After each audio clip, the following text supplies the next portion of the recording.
Welcome once again to Cinemaholics. I'm John Agroni. I'm the box office columnist for Atom Tickets, head writer of Cinemaholics.com, and I occasionally write books. He is a pop culture writer for Cinema Blend, and he also reviews films for Cinemaholics.com. It is Will Ashen. What's up? Will Ashen, how was your Thanksgiving? I've missed you. Well, I missed you too, John. It was okay. How was your holiday? It could not have been worse. No, I'm kidding. It could not have been better. We had a great time. It was a good holiday week. Yeah. And we really did miss you on our little game night on the podcast we had a few days ago. It was a really good time, and wish you could have been there. Appreciate that. Yeah. I had some stuff in my personal life I had to deal with, but it's kind of smoothing out now, so I'm happy to be back on the podcast. That's so great to hear. We're going to do game night again soon, but for now, you can find more episodes of Cinemaholics, including our full archive on cinemaholics.com. That's right, every episode, all our bonus stuff, all of our written content, it's all on our website. And if you'd like to write into the show and let us know what you think, and if you have any ideas, questions, comments, concerns, email us, cinemahawkspodcast@gmail.com. And as always, please consider becoming one of our monthly supporters on Patreon. The link to that is in the show notes. It's patreon.com/cinemaholics. Just a few off topics to get to because we have a long and lonely road of films to get to. So many things we saw over the holidays. A lot of them good, and a lot of them we'll talk about. We're going to be talking about Knives Out in this episode. I think that'll be our big review, considering it's a bit of a box office surprise. Now, we're talking about this a little while after a lot of people have seen it, which is really great. And I wonder, Will, maybe we should save that toward the end. Maybe we could do like a spoiler thing for Knives Out, right? Because at this point, I have a feeling some of our listeners, a good majority of them, have seen the film, and I want to talk about some spoilery things with you if you're up for it. So that could be good. Sure. Yeah. We'll also talk about the new films from Sam Mendes, 1917. We're going to talk about a few Christmas films like Noelle and Let It Snow. That's right. It's the holiday season, and Will Ashen and I, we went to town on the Christmas content. And then we have a couple of indies for you and a catch-up review on 21 Bridges because, Will, you had a chance to check that one out. One film that we did not get a chance to see this past week that did hit wide release was Queen and Slim. And neither of us had a chance to see that one quite yet, but we both plan on seeing it pretty soon. So you can expect to hear that on a very, I should say, future episode, an upcoming episode of Cinemaholics. Words fail me. This week, Will Ashen. I'm so full from the Black Friday sales and deals that really took us by storm this past weekend. How's that Olive Garden promotion coming along? Oh boy, I was able to spend all of our ad money, all of our sponsored content funds on all the possibles and breadsticks that Matt Serafini could have enjoyed. That's nice. Yes. Just a few quick off topics to get to. First up, I mentioned it earlier, but our bonus episode, game night episode that we did with Corey Woodruff and Sam Nolan just came out. That is where we played the card game Cinephile, which is called it's like an ultimate card game for film nerds, movie geeks, and I forget the third one, but Weirdos? You get the idea. No, sure. Well, that too. That is a really fun game. Basically, we got to quiz and trivia each other on the filmographies of different celebrities. So, for example, we had to guess the filmography of John Travolta from memory, and I won't spoil who won game night, but I think you all know who it is. I think we all Jason have Bateman. maybe a clue. That's right. No, exactly. Yeah. So, Jason Bateman got that car. So that is our Cinephile episode. Definitely check it out. Again, Will, we have to do it with you next time because I just feel like you probably would have killed. We'll see. Of course, our extra milestone's coming up. We're a little late because it's officially December, but our November extra milestone is coming up. That's Monty Python's Life. Brian, you still have a chance to watch that film before we do our extra milestone episode about that 1979 possible classic. We'll have to talk about it. And stay tuned, of course, for all of the voting we'll be doing on December's extra milestone. As always, we'll need your help on that poll. And, we're getting to the end of the year. A lot of stuff's going on. A lot of lists are being made. And I just want our listeners to remember that we are going to be doing a top 10 films of 2019, as always. But we're still kind of thinking, maybe we're going to do like a best of the decade list or episode. And I want our listeners to start thinking about films maybe that aren't the obvious ones. Maybe they're like the gems, Will Ashton, the uncut gems, if you will, of the year. If maybe in 2019, maybe the decade, what is a film that you just feel like not enough conversation was generated around? Will and I are going to be thinking about this over the next month. We already kind of are.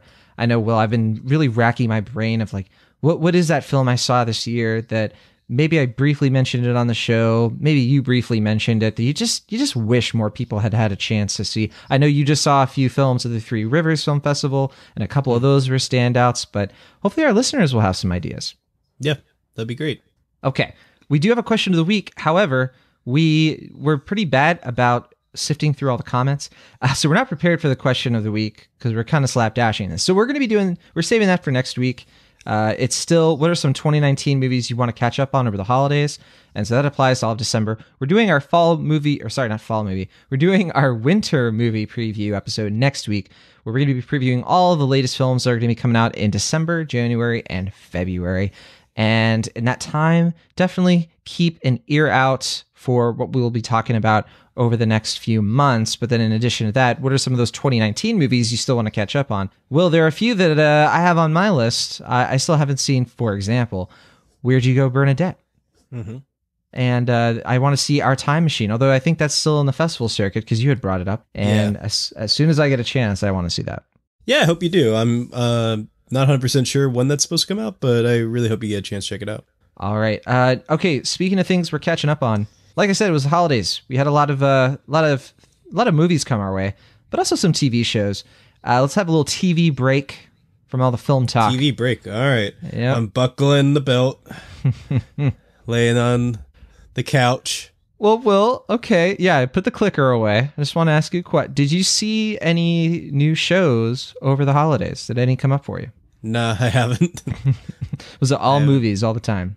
Basically, yeah, tis the season for movies. I think, I don't know. I mean, maybe you have it a different way, but I feel like TV is a very spring thing. Like I can kind of catch up on a lot of TV during the spring. Sweeps. Yeah, the sweeps. Sometimes in the summer, maybe, I don't know. I feel like it kind of like seasons bounce. Like summer is like a movie season. Fall can be kind of both, but like I'll tend to watch TV during the fall. But winter and summer, yeah, I'd say are like the movie season. So I'm in the thick of it for movies. Totally understandable. Now, there is a show that won't really qualify for me sweeps because it's about to finish.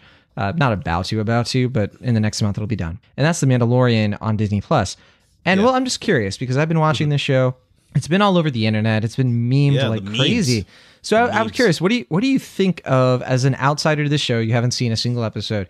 What do you think of The Mandalorian of it all at this point? What are your thoughts on this whole phenomenon? Well, again, haven't seen the show, have no opinion on anything as far as its quality. I do think, because it's impossible to not see Baby Yoda on the internet at this point. If you're not on the internet, maybe you can miss out. But if you're on the social medias, you've seen him. And I think I called him irresponsibly cute to you earlier today. And I think that point still stands. He's like, I don't know. I mean, I'm sure it's even cuter in the show, but yeah, it's just like, it's hard to put into words like how adorable that stupid little thing is. He is pretty adorable, and he's irresponsible in the show too, for what it's worth. Yeah, he is. Yeah, I do like it's a puppet. I mean, that's nice. He is a puppet. Yeah, I can't wait for you to catch up on Mandalorian, though. Yeah, this last episode 4 was a bit contentious, very divisive. A lot of people run into it. The Bryce Dallas Howard one. That's right. And I thought it was just fine. I thought it was definitely very derivative. But okay. I think there are a lot of people who would watch it and maybe be like, this reminds me of A Bug's Life. And I'd be like, yep. Okay. Sounds about weird.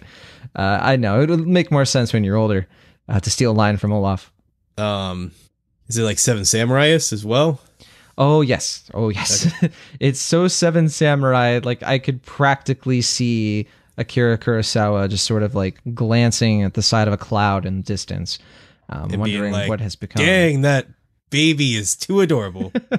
He is irresponsibly cute.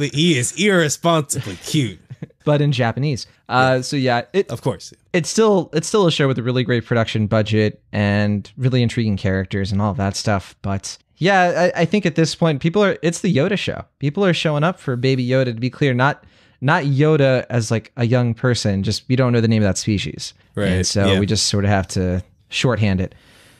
But there's another TV show I checked out. I binged over the holidays. It's a new Netflix Christmas show called Merry Happy Whatever. Had you heard about this show at all, Will, before I had brought it up to you?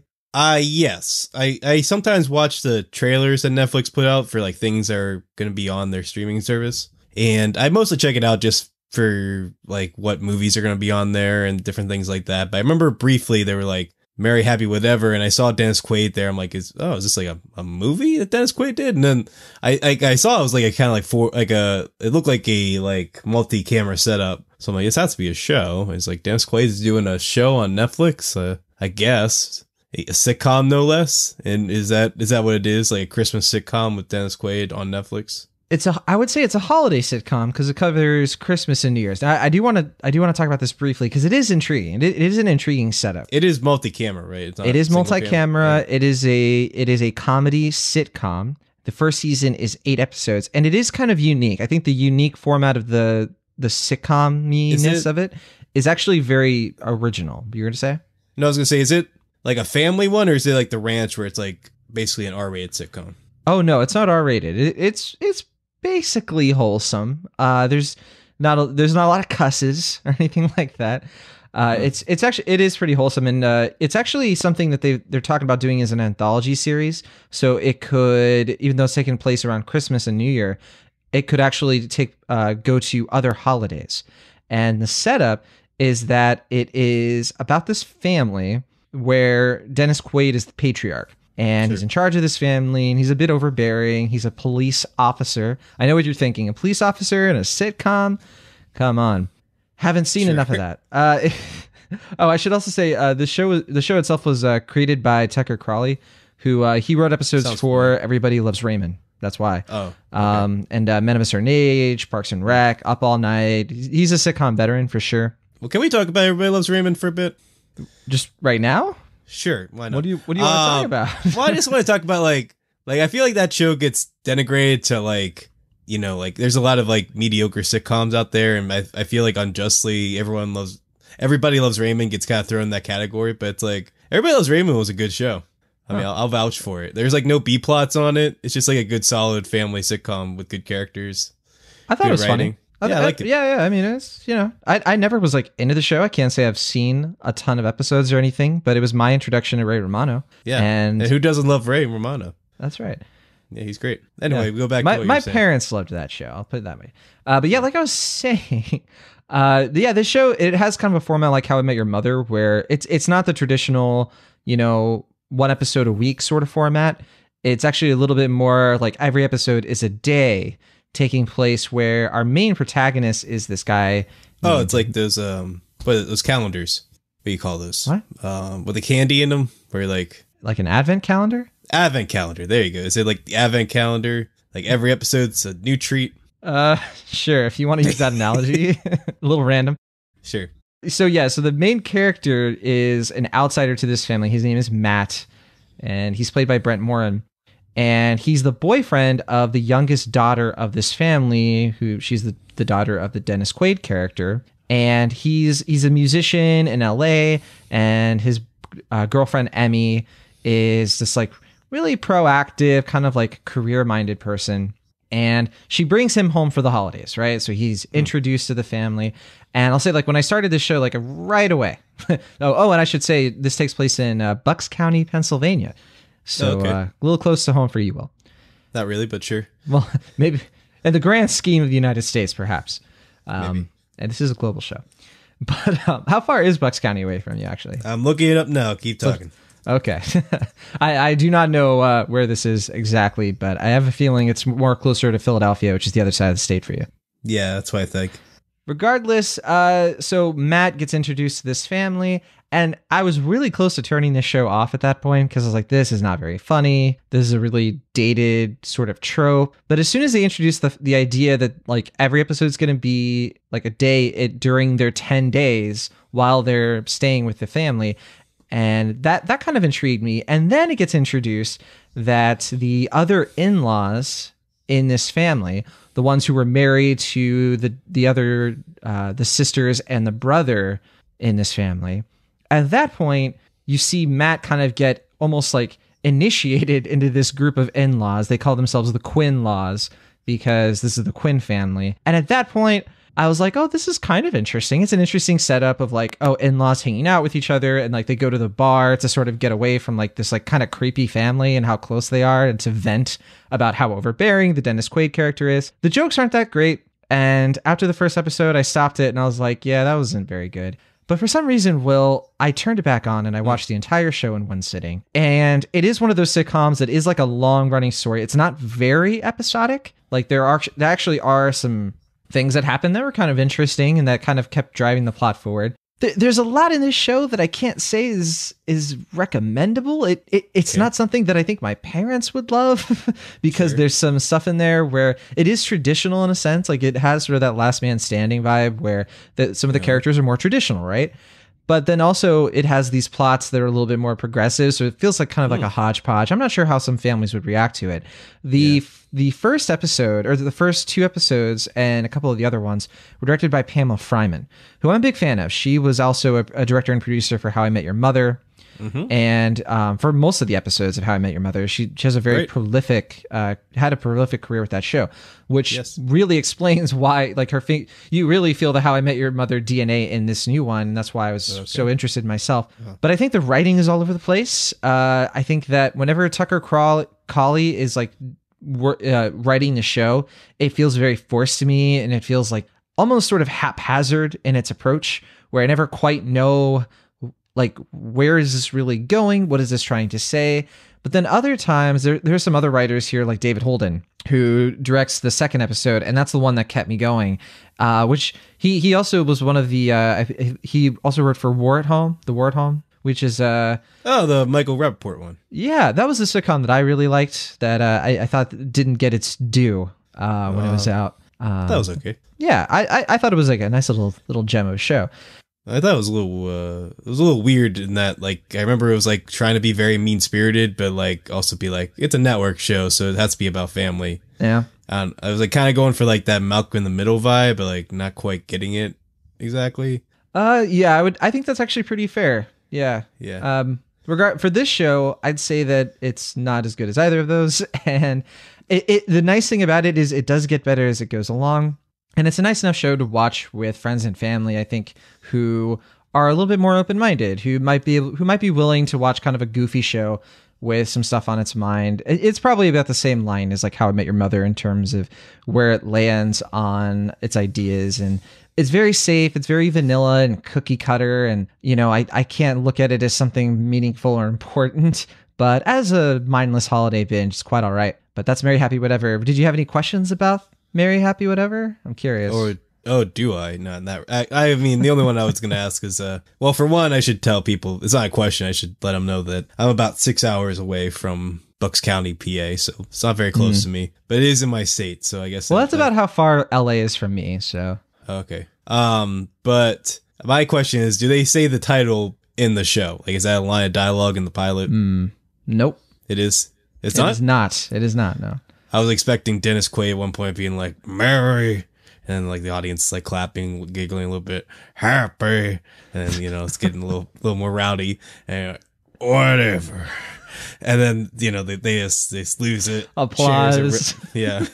You start seeing popcorn being thrown onto the stage. Yeah. It's like that scene from fight Ed Wood. Ensues. Dennis Quaid is not the best character in this show. I'd actually say one of the better characters is probably Ashley Tisdale, believe it or not. You mean like the character is not well defined, or he's just like a morally gray person? Just the character's very mean-spirited and unlikable. Okay. Too much so. And when it gets to the point where you're supposed to start rooting for him in some aspects, it's like, nah, I don't buy it. He's a rascal. Yeah, he's just a dick. But then Ashley Tisdale ends up being one of the characters. I ended up finding one of the more interesting ones. One nice thing I will say about the show is it does sort of realistically portray like how fights in relationships work. It's the sort of thing where in a lot of sitcoms, like that sounds a fun. couple, I know, right? They do it in a tactful way, but like, you know how in most sitcoms, like a couple will fight in like one episode and then it's resolved at the end? This actually is a little bit more realistic, where it's like a small thing in one episode, and then the next episode, something gets added to that. And then the next episode, two more things get added to that, and it builds and builds, and the characters remember what happened in the previous episodes and they bring it up again. And they use things against each other. And I'm like, yeah, that's kind of how it works. Like, that's how human beings, that's how we interact with each other, especially over the holidays when we're stressed out. And so that was an aspect that I found kind of intriguing, and that they went in that direction. But it's just not that funny. That's a problem. I maybe chuckled 3 or 4 times over the course of 8 episodes. So that's my humor. But yeah. So that's a resounding recommendation for Merry Happy Whatever now on Netflix. I suppose so. Also, I caught up on Last Christmas, and I have to echo a lot of your thoughts on it. I did not care for Last Christmas. This is the Paul Feig film, Paul Feig. Sometimes I want to say Paul Feig, where I'm starting to forget what the movie was about. It's only been like, I saw this on Wednesday, so it hasn't even been a week, and I forgot so much about it. But yes, Emilia Clarke is in it with Henry Golding, Michelle Yeoh, Emma Thompson, and this is a really forgettable kind of meaningless Christmas movie where I saw everything coming and just none of it landed for me. I walked out just being like shrugging the whole walk over to my car. Yeah, I mean, guess the podcast Corey Woodruff really dug it, but I mean, you know, I'm glad he did, but I didn't really see what the appeal was, unfortunately. Yeah, well, I don't want to trash talk Corey Woodruff any more than I already did on our Cinephile episode. Yeah. But I can't say after watching Last Christmas I recommend that one either. It's a bit of a mess, and sad to say considering how much I like Simple Favor, Paul Feig's last film. So this one didn't quite work for me, and I can see why they waited so long to release it. Because what do you mean? Well, because they made this film before Simple Favor, didn't they? Or like this was supposed to come out last year, I thought. Yeah, because doesn't the movie takes place in 2017. No, but I thought they did that because the Brexit theme of the thing, not because it took place in that time period. That's a dumb reason to do that. I didn't think that had anything to do with it.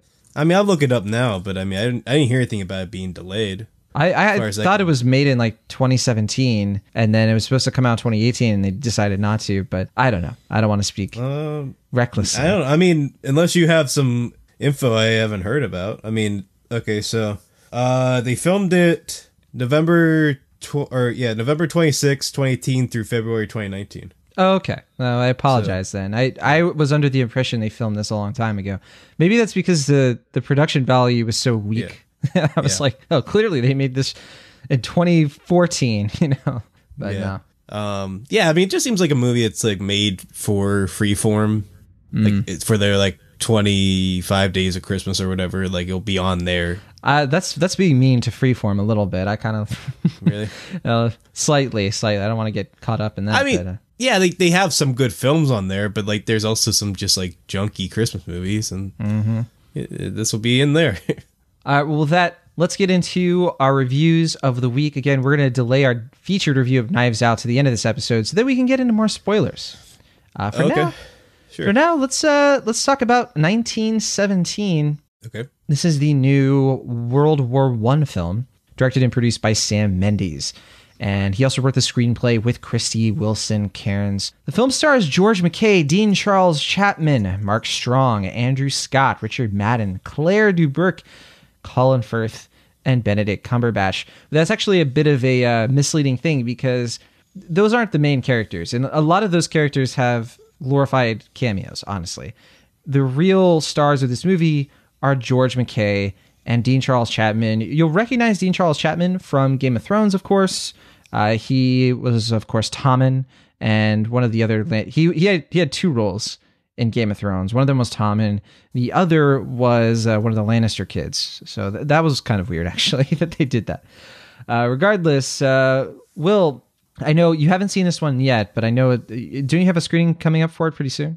Yeah, sometime this month. I think like middle of the month, so it's going to be a couple weeks. Well, I'm looking forward to hearing your thoughts on it. I want to briefly get into it now because this definitely is a film worth talking about. We briefly mentioned Corey and I on the Cinephile episode that we saw it and recommend it. Amazing to see Roger Deakins working with Sam Mendes again. So 1917, as the title implies, this takes place in the spring of 1917 during the First World War.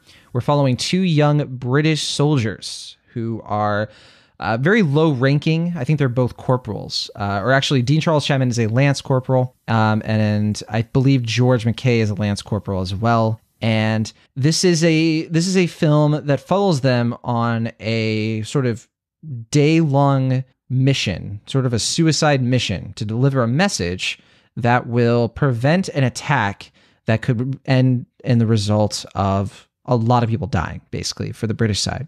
And it's kind of amazing to see a film like this because it is in one take, or it's filmed to appear to be in one take. You can sort of spot places where they hide the cuts and everything like that. But I would say for the most part, it's basically seamless. I'd say it's more seamless than Birdman, which I think is like the last film of this scale to even attempt being in one take like this, or to give off that illusion. And this is definitely one of those films, Will, where I was thrilled by it because I just love it when I watch a movie and I rack my brain over how they shot something. There are scenes where characters fall down things and the camera moves along with them and tracks with them. And it's edited so seamlessly. I'm just like, what did they do here? How did they make this work? How did they time that so perfectly? The last film I remember being timed this well was probably last year's Roma. And I'd say this is even more impressive. And I already consider Roger Deakins probably the best cinematographer working today. And I think this could get him in his next Oscar, honestly. But I know a lot of people are going to be praising Roger Deakins for this, and rightfully so. I think that a lot of the time, Denis Villeneuve, for example, gets a lot of credit, rightfully so, because his movies are so great. But Villeneuve also gets a lot of credit for his films looking so good. And people forget that's like, yeah, because Roger Deakins worked on them too. I think that's something that people fail to bring up sometimes. But in addition to how well this film is shot and how visceral it is in its filmmaking, I really want to shout out Thomas Newman here because the score is almost even better. This is one of those films like where everything's just in perfect sync, where the two central characters, and I want to say George McKay especially, who is a slightly bit of an unknown to me. He's been in some things like For Those in Peril and Ophelia from last year. Probably the only role I really remember him from is Captain Fantastic. I believe he was the oldest son in that. I forget, were you a fan of Captain Fantastic, Will? Yeah, I liked it. Not as much as you did, but enjoyed it. Yeah. I really like that film. Yeah, it's a good watch. I think it holds up, actually. Yeah, I mainly remember this guy from 11/22/63.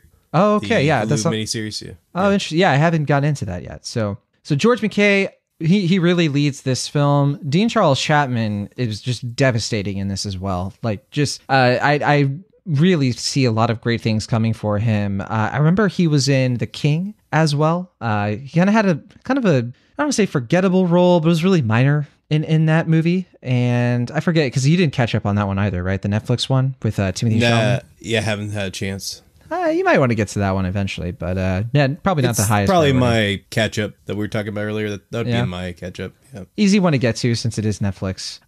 I wanted to say real quick too, this is a movie that takes place over a day and it's 2 hours long, 119 minutes. And to me, it felt like 45 minutes. It's one of those films. Because I think some people, one critic in particular, I forget who it was, sort of compared this like World War I, The Ride, to sort of deride it. And sort of write it off as something that just doesn't have anything meaningful to say, no substance. It's just sort of like taking you on a roller coaster ride through these two soldiers on this impossible mission. And I completely disagree. I think that this movie is haunting in what it takes you through. There's times when it almost becomes like a horror movie. It's very suspenseful, and it just has this quality of it where when you're watching it, you're either completely mesmerized by what you're watching because there's hardly any dialogue. A lot of it is just watching peril unfold. And when there is dialogue, it's handled really well. Exposition is delivered with just the right amount where you understand where these characters come from without it feeling like, that sort of like exposition thing where sometimes characters will be like, Yes, that's right. Because, your mom always said that you were you know what I mean? It's just like, Yes. people don't talk like that.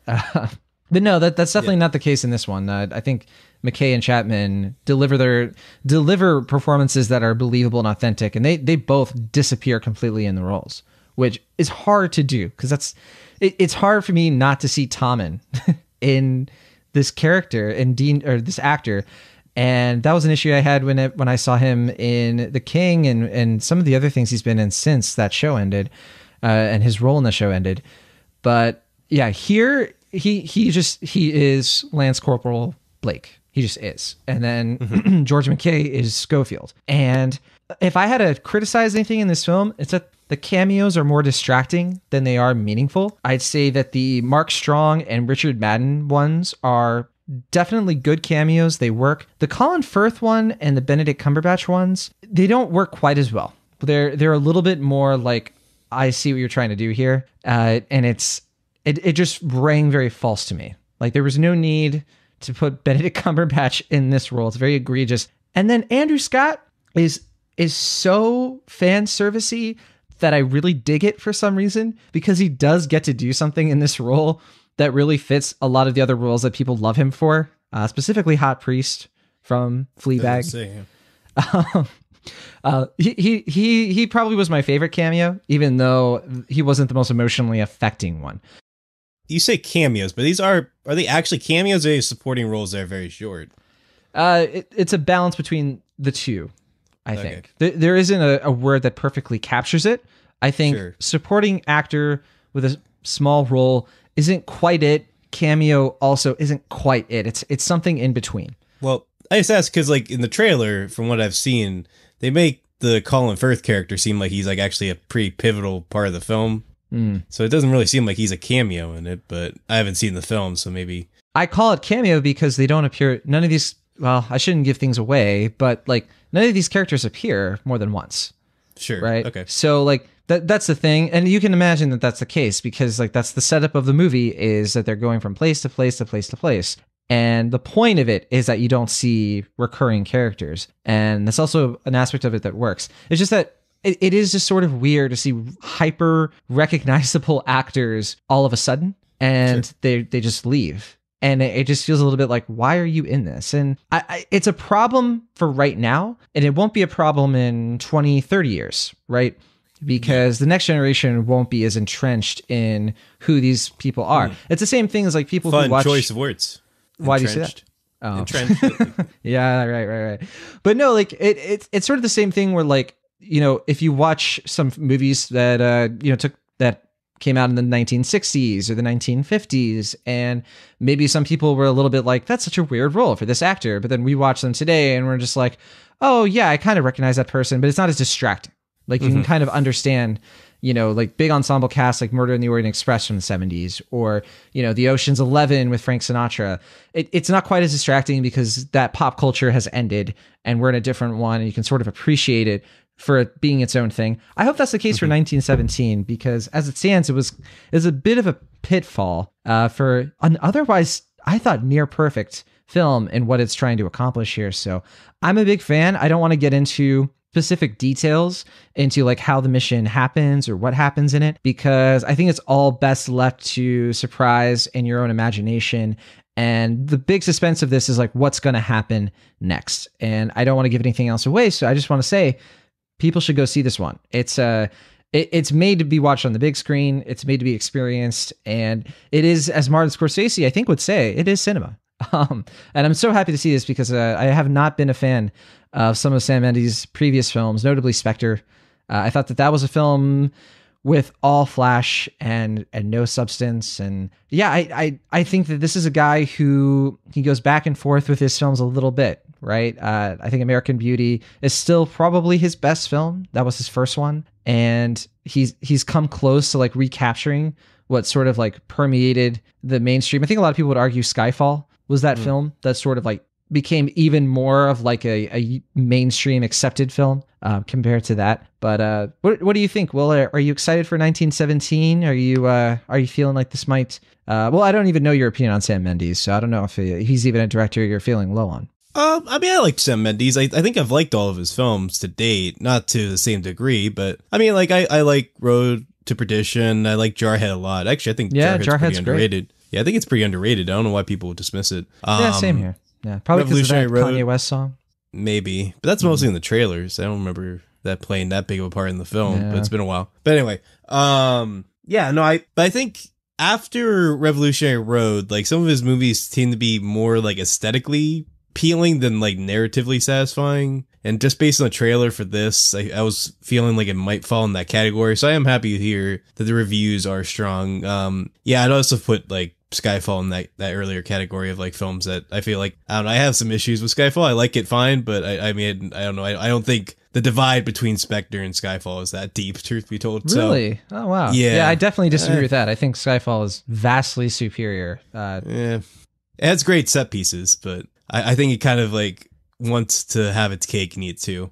Well, one thing about this film that does make it stand out, and this might make you feel a little bit better about it, considering it is very different from his previous films. Like, it's nothing like anything we've seen from him before.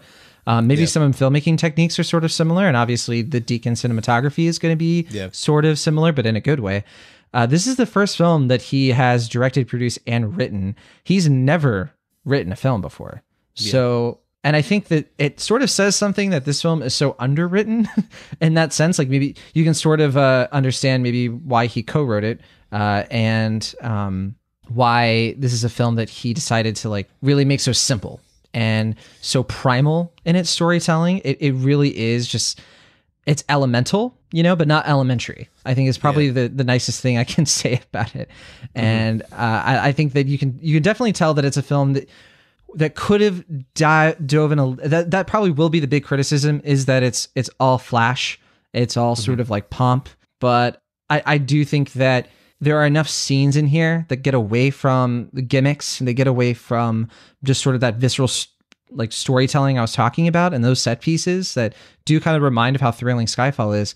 He does take time to stop the action and let these characters exist for a moment so you can experience their anxiety, their pain, and just the trudge and tedium of what these soldiers went through, specifically in a war that doesn't get a lot of screen time. We see a lot of films about World War II because that is the war that Hollywood has always found more glamorous, has always found a more easy, accessible story to pull from. And the First World War is very different. It tends to be a bit darker. It tends to be a bit like, I feel like Wonder Woman was one of the first that infused so much wish fulfillment into that time period. And I think that same year, right? Or maybe it was a year after, actually, where we got the documentary from Peter Jackson. Yeah, They Shall Not Grow Old. They Shall Not Grow Old, right. Which was a little bit more of like, it was more real about it. It was more gritty and kind of downtrodden about what these soldiers experienced, but in a way that was trying to pay tribute to them. I think 1917 strikes kind of a balance between, it's very different from those other works, and it's very different from other First World War films I think we've seen, and I'm looking forward to you seeing it as well. I give it an A-. It's definitely one of my favorites of the year. Could be a top 10. Probably is a top 10 at this point. All right, yeah, I'm curious. Like I said, it wasn't totally on my radar when the trailer came out, but the reviews have definitely swayed me. So yeah, I'm curious to check this one out, and I hope I like it as much as you do. Yeah, for sure. Corey would have liked this one a lot as well. It has a 91% on Rotten Tomatoes out of 47 reviews. Pretty good average rating at this point. Yep. And I have to file my review for it pretty soon, and so this is a good little practice run for me as I'm going to roll that one out soon, and happy to provide a little extra tomato juice to that meter because I'm obviously a big fan. But that is 1917. Let's get into our next film. We've been in a bit of a Christmas movie kick, Will, and I know you saw this one a little bit more recently than me. I saw this about a week ago. This is a new Disney Christmas comedy with some fantasy and adventure as well, I think it's fair to say. Directed and written by Mark Lawrence. And oh boy, what to say? This is Disney Plus, forgot to mention. Yeah. Well, this is a movie that got delayed. This is a Christmas movie that did get delayed. Oh, maybe it was going to be. Well, maybe, I don't know. I mean, this was supposed to come out, I think, last year. I know it was like, I think this was on I feel like this was filmed in like 2017. if I remember correctly. And then it like kind of had like, it was like kind of wavering on the calendar for Disney for a little bit. And then when they announced their plans for Disney Plus, they're like, hey, Noelle's going to be on there. And it's just like, oh, okay. I don't think that's the case because they didn't start filming it until, oh wait, no, you're probably right. I think you're right. You're right. Cause they were filming it like January 2018. So it would have been ready by, the winter of 2018. So, or like December 2018. So you're right. Yeah. Well, it looked like, they were casting it in 2017. Yeah. And then, well, no, it says production began late October of 2017. Yeah. So there you go. Now, what is this? What is this about? So Anna Kendrick is in this film along with Bill Hader, Kingsley Ben-Adir, Billy Eichner, Julie Haggerty, Shirley MacLaine. The wonderful, perfect Shirley MacLaine from one of my favorite films of all time, and on many other people's favorite films of all time. And she's playing an elf in this movie, and that's one of very many things that sort of what took me off my feet with Noelle. But Will, what is this one about? Tell the listeners. Yeah, it's a fun premise. It's based on the children of Santa Claus. It's a movie portrays it. It's sort of a generational thing where it's not like Santa Claus has been this like ever living being throughout time. It's like a like generational monarchy. Yeah, it's like a monarchy kind of thing where it's like passed down, generation by generation. The one Santa passes and then the son kind of takes over. And I believe it's like 27th or something like that. I think it's like 24th. Because I remember it was like, I think it's trying to go with like Christmas Eve. And yeah. Good catch. Only reason I remember. There's a lot of Christmas puns in this, and they're not subtle, so that would make sense. What did she say? It's like, oh my Garland. So there's a lot of them. We could spend this whole episode talking about them. And I'd rather That's not. fine. That's fine. Well, all I care about is you will not besmirch Snowcone. You can make fun of anything in this movie. You can throw reindeer poop at any of these aspects of this film. But if you say one negative thing about Snowcone, Cinemaholics is done. It's over. Sure. I mean, I have nothing against Snowcone. I think it's a lovely little thing. Then, all right. Then you have nothing against me. And if anything, the movie would have been improved with more Snowcone. There literally was one part of the movie where I was just like, Snowcone, she needs Snowcone to help. Yeah. But I was just going to say, so the plot is based on Noelle Kringle and Nick Kringle, who are like the kids, the newest kids of Santa Claus. But he's not quite Saint Nick Kringle, I'll tell you that much. Yeah. Well, yeah, basically they kind of confirm early on that Santa is a big old sexist, and he's like, the son is going to be the new Santa Claus, and you're this here to spread Christmas cheer. And big old sexist Kris Kringle, that's right. Yeah. And eventually the patriarchy gets taken down in North Pole and all that jazz. But before that, we get a little like adventure where we see Nick Kringle is kind of having an existential crisis where he is taking over Christmas for the first time. He's not really adapting to it. He doesn't really have the chutzpah for it. And Noelle was like, hey, you should take the weekend off. Just kind of like get your mind off things for a little bit. Go to one of these vacation destinations. And he goes to Phoenix, Arizona, and he is just absent. And everything is in disarray in the North Pole. Noelle sneaks out with the reindeer to try to find him. And doing so, there's some fish out of water comedy that is not unlike Elf. Yeah, there's like altogether. Yeah, there's maybe 3 or 4 scenes that are riffing off of Elf, but it wasn't too bad, right? Like it's not like that's what the whole central premise of the movie was. I mean, I feel like by design, this is more like the Santa Claus sequels than Elf in terms of like tone and look and design. Yeah, kind of. I think like one thing they kind of introduced to this is that apparently the North Pole is mostly filled with humans, right? So there's like a whole North Pole of human beings that can mate with each other to produce offspring that becomes Santa. And they're all just sort of, they're not elves, they're just people. But there are elves. Shirley MacLaine's there are elves too, but they sort of are like the only difference between them, it seems, and the humans are their ears. It's never established. Right. Lore is not what you're getting if you're curious about Noelle. It is a very like hamstrung movie here. Yeah. Can I say though, the things I liked about this? Okay. Billy Eichner. Anna Kendrick? Okay, yeah, Billy Eichner, sure. Billy Eichner gets to be a tech support Santa in this movie who creates an algorithm and gets a few one-liners here at the expense of some of the other characters in this film. I appreciated that. And I appreciated Anna Kendrick. I mean, she can sell goofy, silly nonsense without, being insufferable. I think, like, if this hadn't been casted quite right, if this had been, for example, Bella Thorne, I would not have finished this. I wouldn't have kept going. But because Anna Kendrick is so gosh darn lovable and charming without really having to try that hard, or make it seem at least that she's not trying hard, I was able to enjoy this, even though Bill Hader is barely in it. Sort of false advertising, right? He's in it more than I anticipated, but not as much, I think, as people are going to expect. Why didn't you think why was it more than you anticipated? Because I thought, because this poster has both of them on it, that I was like, it's about them. It's not. He's maybe in less than a third of the film. I mean, I figured he's on the poster because Bill Hader is hot right now, and that's what gets the clicks. Oh, he's hot all the time, Will Ashton. But with him being absent, like, I figured that he was going to be gone for, like, at least the whole second half of the movie. That's why I was surprised that they brought him back in the second half. I'll just say, I mean, yeah, like you were saying, I don't know if there's really too much that should be said, or really a pertinent need to dive too deep into Noelle. I mean, it's a Disney Plus film.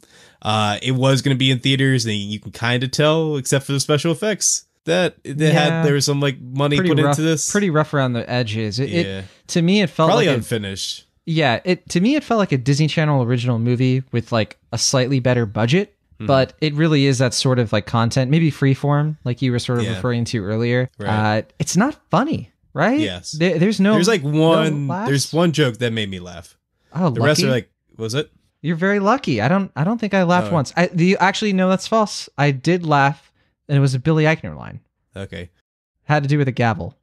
I mean, there was one joke, and it's towards the end, so I won't give it away, but it genuinely caught me off guard, and it made me laugh. I thought it was a good joke. Everything else was like, yeah, Billy Eichner had a couple, like, chuckle-worthy stuff, but yeah, most of it's just not very funny. Yeah.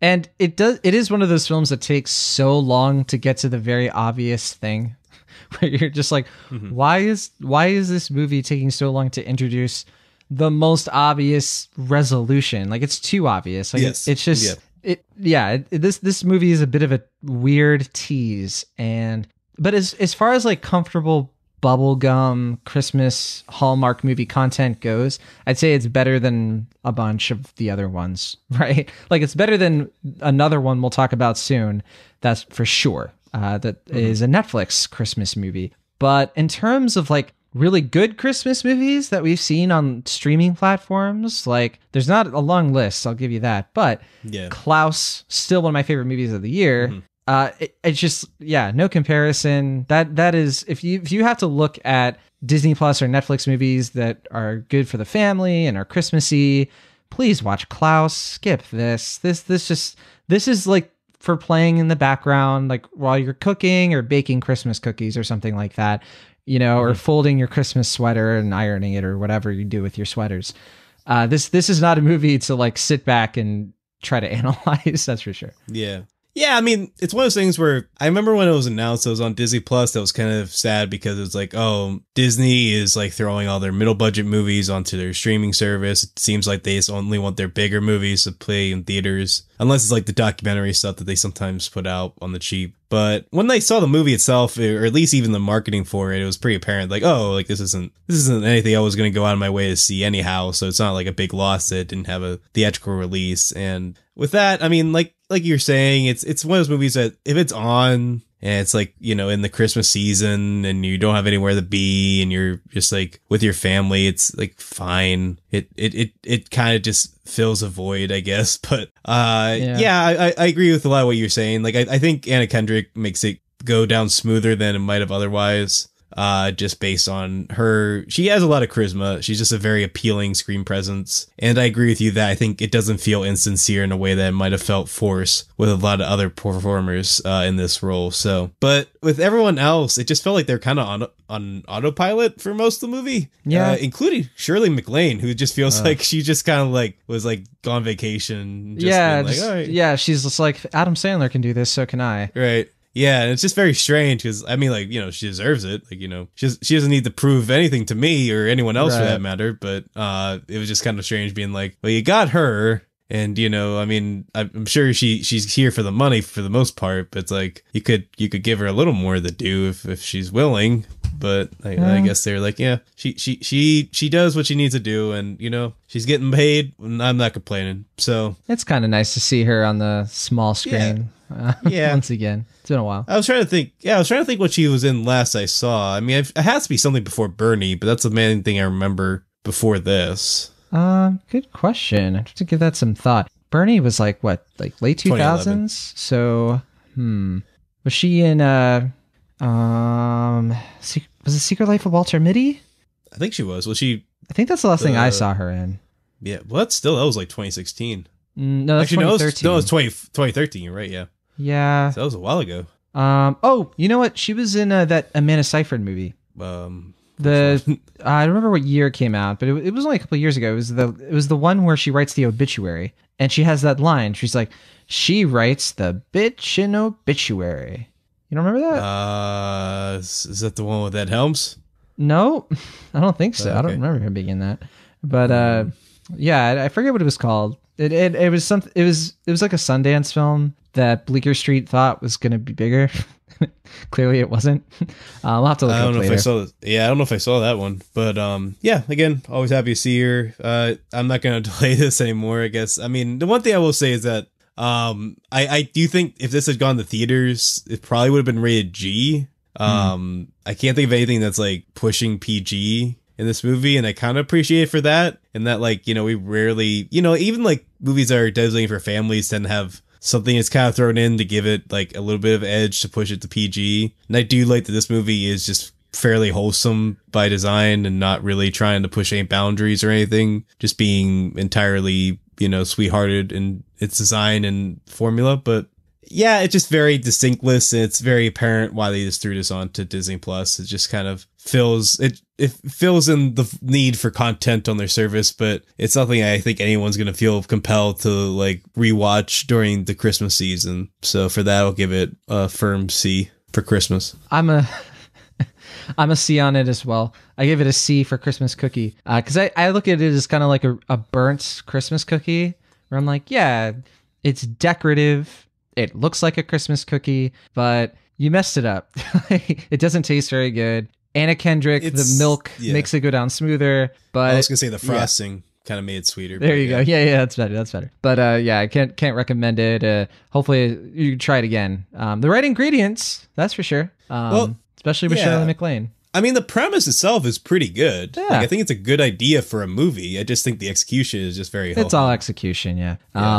But it's one of those things where I think this actually will be very popular. I think a lot of people are going to watch it, especially because there isn't a lot of original programming on Disney Plus. And I think a lot of people will watch it and just sort of enjoy it passively. So I think for that, like, I think it's generally fine entertainment, as you said. So I think the C rating is quite there and spot on. So this film has a 45% on Rotten Tomatoes based on 29 reviews. So pretty mixed. Sounds about right. Mm-hmm. So let's move on to our next film. I think a much better film, and a film that I needed to watch this past week because I needed to watch something a little bit more contained. I feel like all of the films that I've seen have been so energetic and like in my face, like between Noelle and 1917 and Knives Out. Not that those films are bad, except for Noelle, sort of.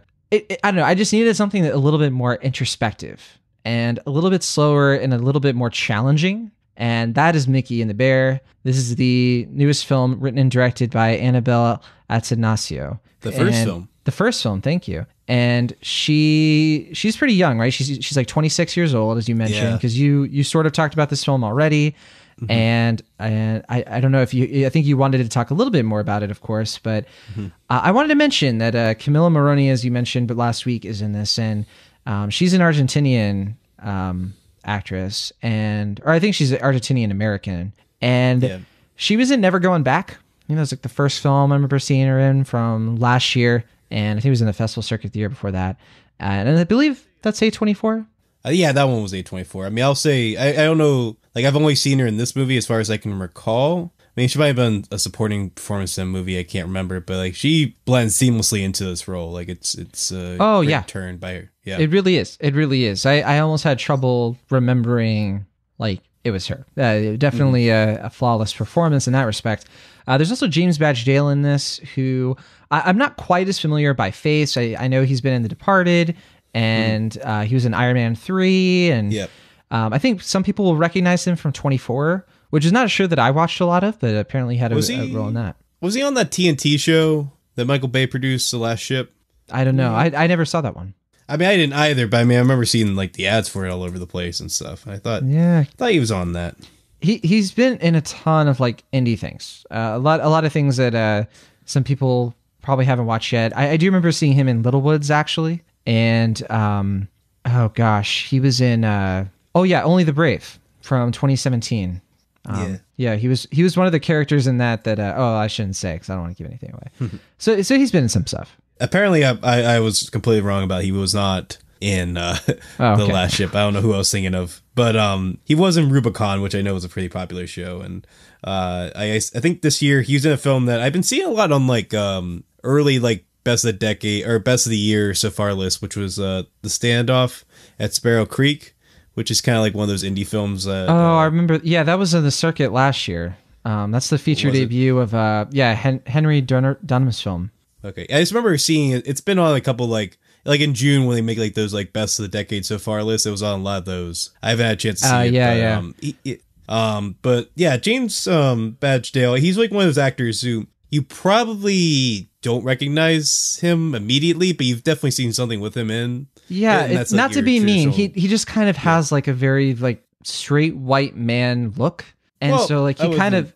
Well, no, but I mean, but I'm just saying, like, he looks like a lot of other actors, and so he tends to be in roles like he was in 13 Hours, but he's just one of those guys where I don't know, he sort of, I don't want to say disappears in all of his roles, but he doesn't have a very distinctive look. Although I would say in this movie that's sort of different. I actually will push back against that a little bit in that I think he kind of changes his look up a lot to the point where that might throw some people off because he tends to have a lot of different looks for each film. So I think that might be part of it. Like I think maybe not distinctive in that sense, but I think he changes his appearances a lot for each role in the fairly minor roles. That I think what I'm saying here is that because he's able, that's the thing. He's a bit of a chameleon. I think that's what I'm searching for. Where because his like basic appearance is kind of basic, he can sort of get away with like trying different things in different films, and like he's not. It's hard to recognize him. Is all I'm saying. And so like you have to look at his filmography to be like,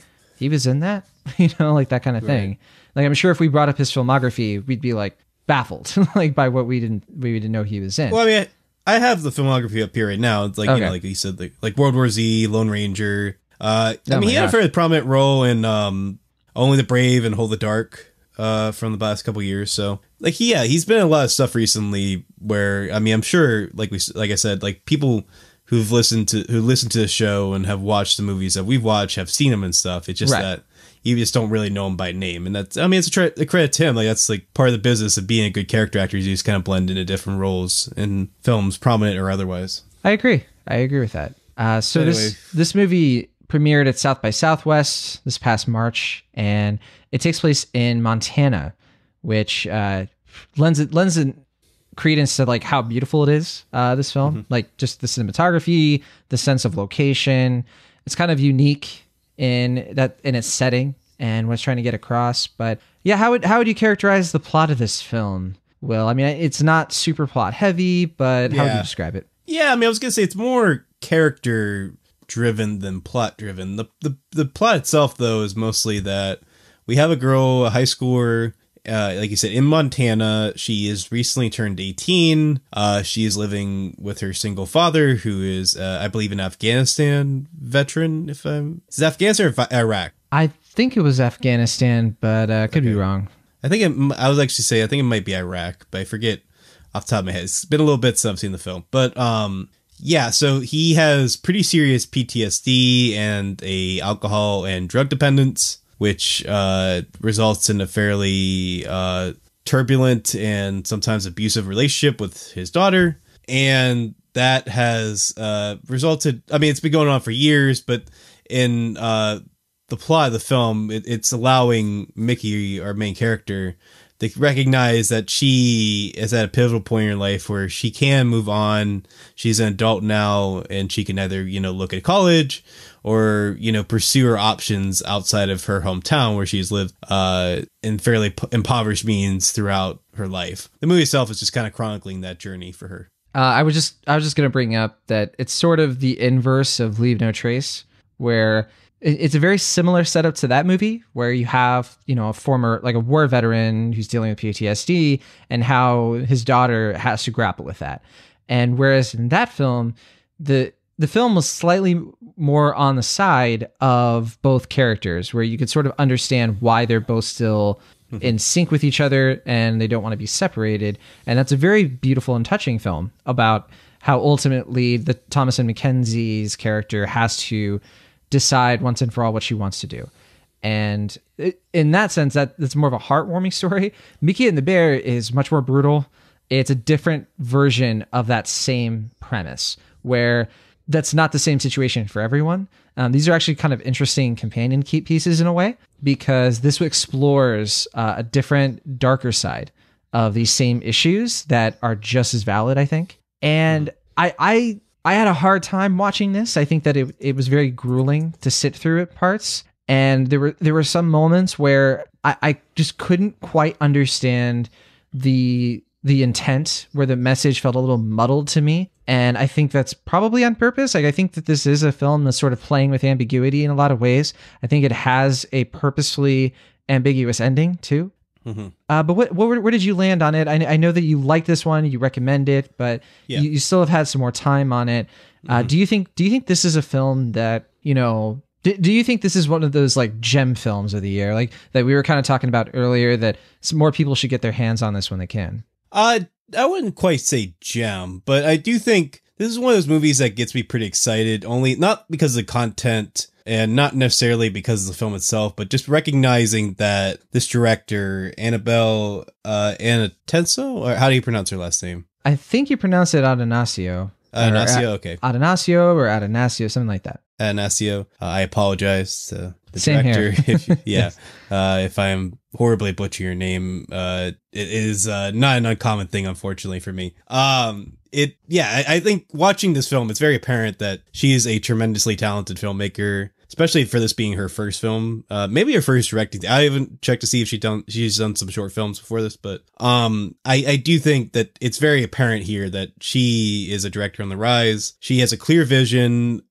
She's great with actors, and I think there is a very, very good film in her. I don't think it is completely coming out in this film, but you can see moments where it really comes out. I think particularly in the first half, I feel like that's something that some people are going to disagree with. I think people might connect more with the second half of the film because it's a little more dramatic and a little more stakes heavy. But for me, I think it's a lot of the character beats that really stand out for me, which is why I think I like the first half of it a lot more than the second ultimately. And I think that's mainly because the movie itself, it does fall pretty heavily into a lot of like kind of cliches and heavy tropes that we tend to see a lot in the indie scene. And I think it's one of those things where like if you watch this movie and you haven't seen a lot of indie movies, I think you won't really be bothered by that. But if you have seen a lot of movies that we mentioned, and some of the films we haven't even mentioned, there's definitely shades of like, say, Winter's Bone or Florida Project in this, for instance. I think this is gonna seem like maybe not quite individual enough to really stand out on its own. But the thing I keep coming back to is just like the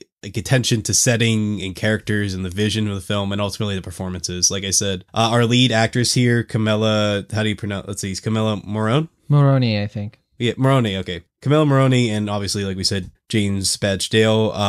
I think they're both really, really good in this. I think James Badge-Dale might get a little bit of a showier performance, which might make people more inclined to celebrate his performance. But I think it's undoubtedly It's Camilla's movie, and she is tremendous. And you mentioned that she's done a few other things. I'll have to check those out just to see what else she is capable of, because I'm very curious, because the other film you mentioned, the A24 one's like a very like lighthearted comedy, right? It's like a stoner it's comedy. so different from this. Yeah, it's say, hard to recognize her. Right. It seems so weird to me seeing this movie to think like, oh yeah, she did like a stoner comedy before this, which is a credit to her versatility, I'm sure. But it's going to be hard to see. I just see her so much as this character, but I'm sure her talents, allow me to see her in many different things and many different roles. So I'm excited to see where she goes next. Yeah, same here. I think that, we should mention too, because you sort of brought this up, but Adonasio's filmography,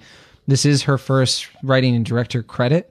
For anything, but she was including short an actress films. before this. She was, yeah. She's been in a bunch of short films, and she was also, I think, one of her first full-length films. Not the very first one, but I think the first bigger one was she was in Barry, the Netflix one about Barack Obama, and she has another film that she's making, but it's a short film called Safe Space. Have you heard about this? Sounds familiar, but maybe I'm just thinking of something else. I think it's set to premiere next year. But if so, probably one of the fall festivals. So something to keep an eye out for, because I think she's definitely a talent in the making for sure. And there's just so much talent in this movie. I'm a fan of it. I would give it a B.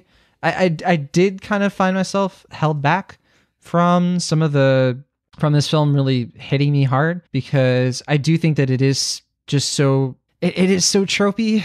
It's such a Sundance. It's such a Sundance movie, which makes it weird that it came out South by Southwest. Oh yeah, for sure. I thought the same thing. Yeah, and it's like you said. There's nothing inherently wrong with that.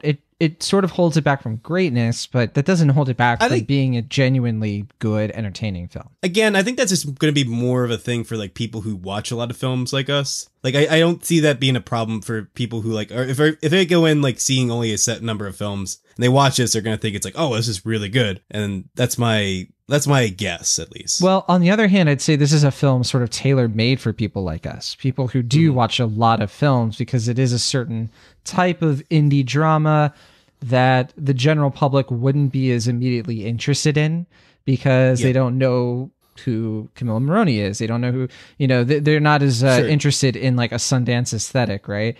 So I'd say that that's kind of a flaw that can get in the way. Hopefully people will discover this, for whatever reason. That'd be great. But yeah, I can't say that I see it as a film that really breaks the mold or anything. So I give it a B. I still think it's really solid. And I think it's like you said, the performances are what carries it. And I'm just really heartened to see Camilla Morrone doing especially work that's better than what her co-star in Never Going Back did. Because I think we talked about it the last summer. You remember the Netflix film? Oh, yeah. Our last summer? Yeah. And, With the Archie guy. With who?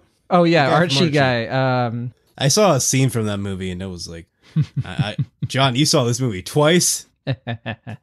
Yes, but Maya Mitchell was the actress who was in Never Going Back with Camilla Morrone, and she's a great actress as well. Really electric performer, and I'm sad to say that Camilla Morrone came out on top this year. Not that it's a competition, of course, but I think she made the wise decision to go with Camilla Morrone's in a bit of like she shows up in people's like directorial debuts, right? Because Never Going Back was Augustine Frizzell, and that was her debut as a director. So kind of, I guess she has a type. Women directors' first films, it seems. Yeah, that's true. That's true.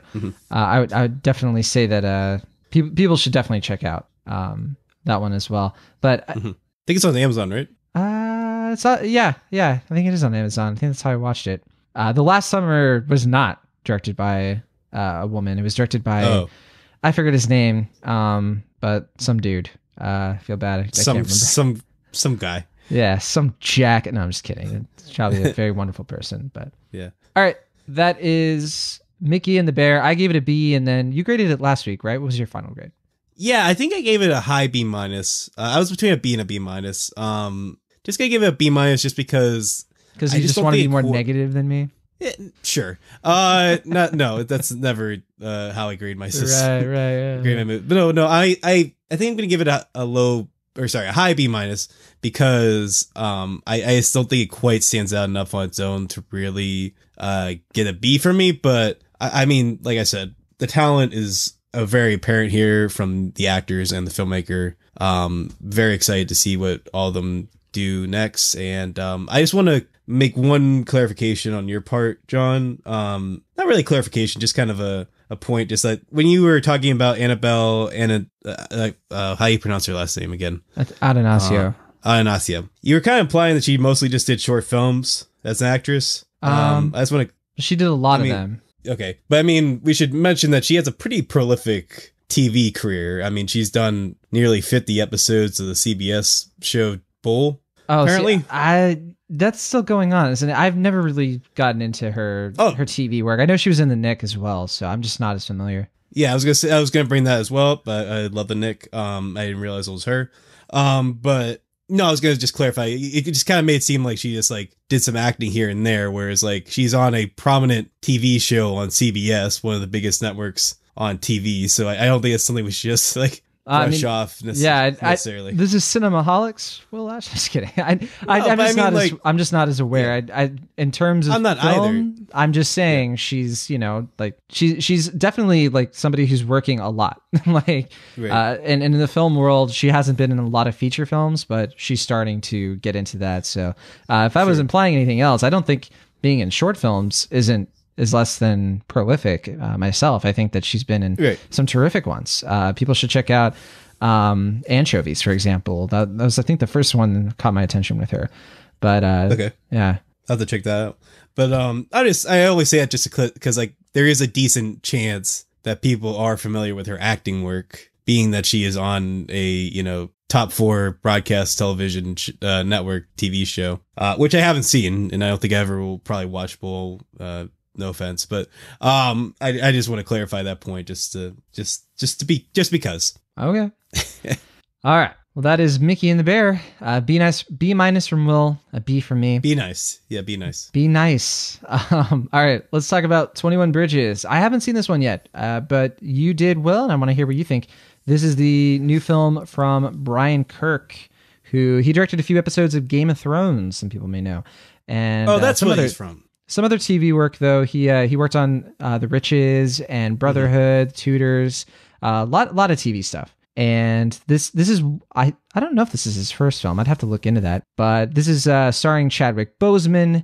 It was produced, I believe, right, by the Russo brothers, Anthony and Joe. That's correct. Yeah. So that's its big poster marquee selling point, right? The cast includes Sienna Miller, who I swear, Sienna Miller, I've seen her in so many things. I don't know what she looks like. I don't understand it. Like, I can't, if somebody's like, hey, John, who is Sienna Miller? Is this a photo of Sienna Miller? I can look at that photo and be like, maybe. I don't know.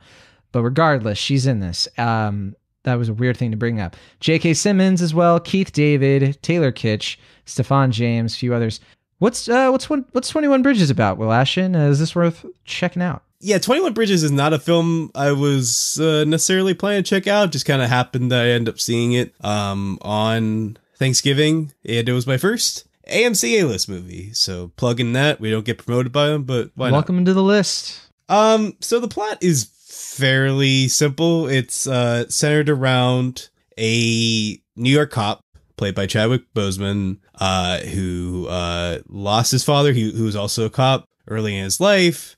He's used that to fuel his own cop career, where he is very prolific at what he does, and he's known for kind of getting the job done fast and quick, especially for kind of time-sensitive crimes like the one that's centered in this film, where there are two criminals who, during a cocaine robbing situation, end up killing a series of cops, and they're on the run, and the police is trying to avenge their colleagues and get these common criminals caught, and they essentially close the city down for a night in order to trap them in New York and catch them. And that's like the whole idea of the 21 Bridges, being that they close the bridges to keep them isolated into the island. That just seems like a really dumb idea to me. I think it's cooler in theory than it is like if it would never happen in real life because it's just like you want us to do what now? Yeah. That's... For how long? in the busiest transport city in the world? Just quarantine millions of people? Yeah, it's like, I mean, if anything, they'd just get caught in traffic, I feel like. And then you could just like catch them that way. But it's also very apparent that like, even though this movie takes place in New York, it is filmed in Philadelphia.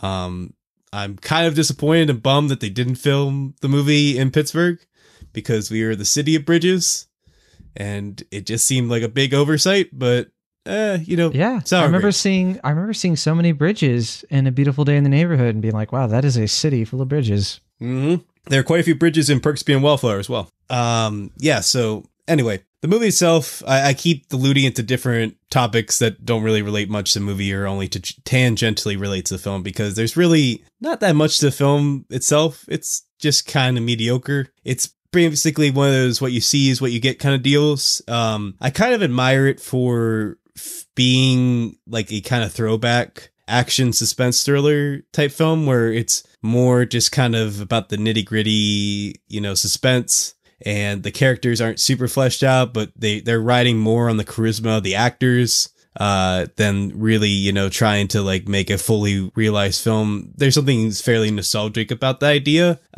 for me, and I kind of appreciate it on those grounds. However, and I guess I forgot to mention this earlier, but I was also decently buzzed when I watched this movie because it was Thanksgiving, so that definitely helped as far as my viewing experience. But as far as the film itself, it's just perfunctory, basically, in most sense. It's not poorly made by any means, but you can kind of tell that it is made by a TV director moving into the cinema landscape because it doesn't really have any particular style or cinematic flair. It's just kind of more competent than anything else. It is decently well paced. I was never really bored by it by any means, but it's more the type of film you'd catch on HBO or Redbox, I think, than you'd seek out in theaters. And for that, I'd give it a C+. Like I said, it's fine, I guess. It doesn't really push the mold or really have a long resonance in my brain, but am I mad I saw it? Not really. It was fine. So if you're kind of looking for an old-fashioned throwback thriller, you might want to seek this out when it's on the video, but otherwise, I think you can skip this one fairly comfortably, especially in the midst of award season right now. I can't expect 21 Bridges to be topping any top 10 lists or making having too many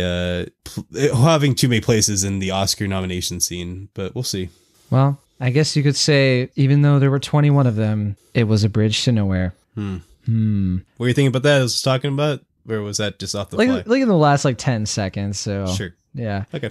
Yeah, it looks like that's basically what the critics are saying as well. 50% on Rotten Tomatoes, and the box office has not been good. It's been out for 2 weekends now. It's only made $22 million, and it's a $33 million budget. So not a big flop, but definitely not looking like a film that's going to make much of its money back. I really don't know why they released it now. Like, this is a very spring, like late winter kind of movie. Yeah, like maybe January, February, when there's not as much going on. And I was thinking, like more March. Like, this is a very March movie. You think so? Yeah, because it's not like I said, it's not terrible. Yeah, you're the one who saw it, so. Yeah, right. I mean, it's more mediocre than anything, but it's like if they had released it with less competition and in a season that's not as award heavy, I feel like this could have done okay business, especially because it's like, Chadwick Boseman coming off of Black Panther.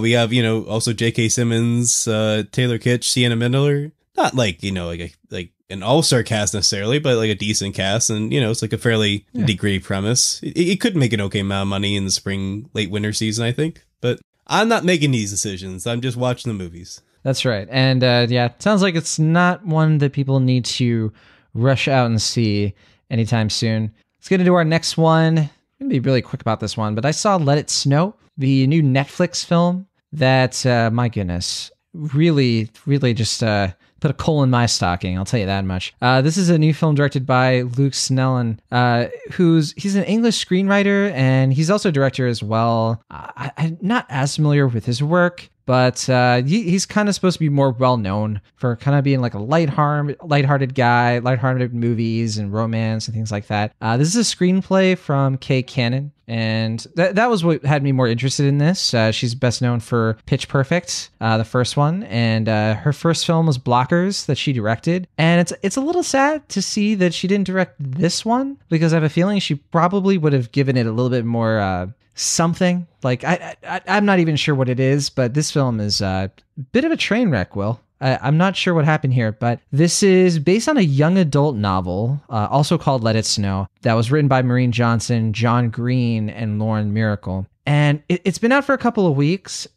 I haven't heard anybody talk about this film. It's not something that I think has sort of had any sort of like discourse with anybody we know. I don't know anybody else who's seen it, except for maybe like one or two people I know through Twitter and things like that. And it's kind of surprising because the cast is pretty great. I mean, you have Isabella Moner is in this, who kind of having a big year, right? With Dora the Explorer. She was in last year's Instant Family. But you also have Shamik Moore from Dope, who was in this. Kiernan Shipka, who has also been having a huge year. She's been really killing it with her Netflix series, Chilling Adventures of Sabrina.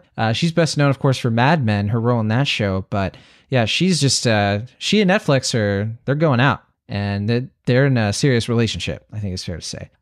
We also have Odeya Rush here, who I didn't see her in Dumplin', but I think the last film I remember her from was probably Goosebumps, the 2015 film. And I remember liking her in that and being like, oh, this is an interesting actress. In this movie, like, she's grown up a bit, right? And there was just something very odd about this performance, whereas like there's something has happened in between this and Goosebumps, and I don't know what it is, and I think it's the movie and not her. That's all I want to say about that. But then also Liv Hewson, who's my favorite character in this.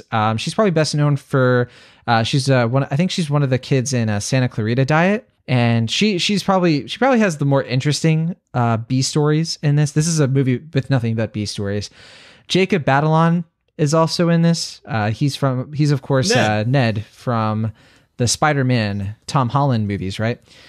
He has a little bit of a role here. And then Joan Cusack, who plays a tinfoil wearing tow truck driver. Right. She only interacts with one other character, Odeya Rush, which is the biggest problem. You don't recommend this movie? Actually, well, she does interact with one other person. Sorry. No, I mean, like, you got Joan Cusack as a tinfoil wearing truck driver, and that doesn't make it worth a watch. So I'm very curious where they messed up. They really messed up. They did not find a way to make that work. Yeah, which tells you all you need to know about this movie. You really did. No, this is a lot like Snow Day. Oh. So it's like a cross between Snow Day and Love Actually. Do you think our listeners remember Snow Day? That was like 20 years ago. Okay. I'm sure some of them do. I mean, I do too. I remember Snow Day. That was a formative film. Okay. For me. That's the film that gave us Josh Peck. No, I just love the confidence that you're just like, oh yeah, it's a traditional Snow Day type movie, as if like people are constantly talking about Snow Day in our day-to-day nomenclature. Right. Yeah, it's like right after people watch Manchester by the Sea, right. They're like, well, I thought it was interesting that the parallels, Casey Affleck, the parallels to Snow Day are hard to ignore, undeniable. But yes. Snow Day, the classic Nickelodeon film from, what was it, like 2003? 2000. But no, it is a very similar concept. Oh, man. Was it Chevy Chase in that too? He was, yes. What a trip. So this is a more Christmassy movie than that one, because it's actually like, it's set in Christmas, right? Mm-hmm. And so it's kind of more like Love Actually too, where you have just a lot of different stories going on at the same time. There are no main characters. It's an ensemble piece, and it's like jumping around on like this day where it's Christmas Eve and everyone's been snowed in town. You can't use Uber, right? And so like a train literally stops on the tracks, and there's a bunch of like disparate love stories and breakup stories too, that are going on. And I don't want to dive into any of them because they're not interesting. Like, none of these stories are very interesting at all. Like, there are ones that are more fun to follow than others. I think the worst one by far is the one with Kiernan Shipka, which is so annoying because she's such a great actress.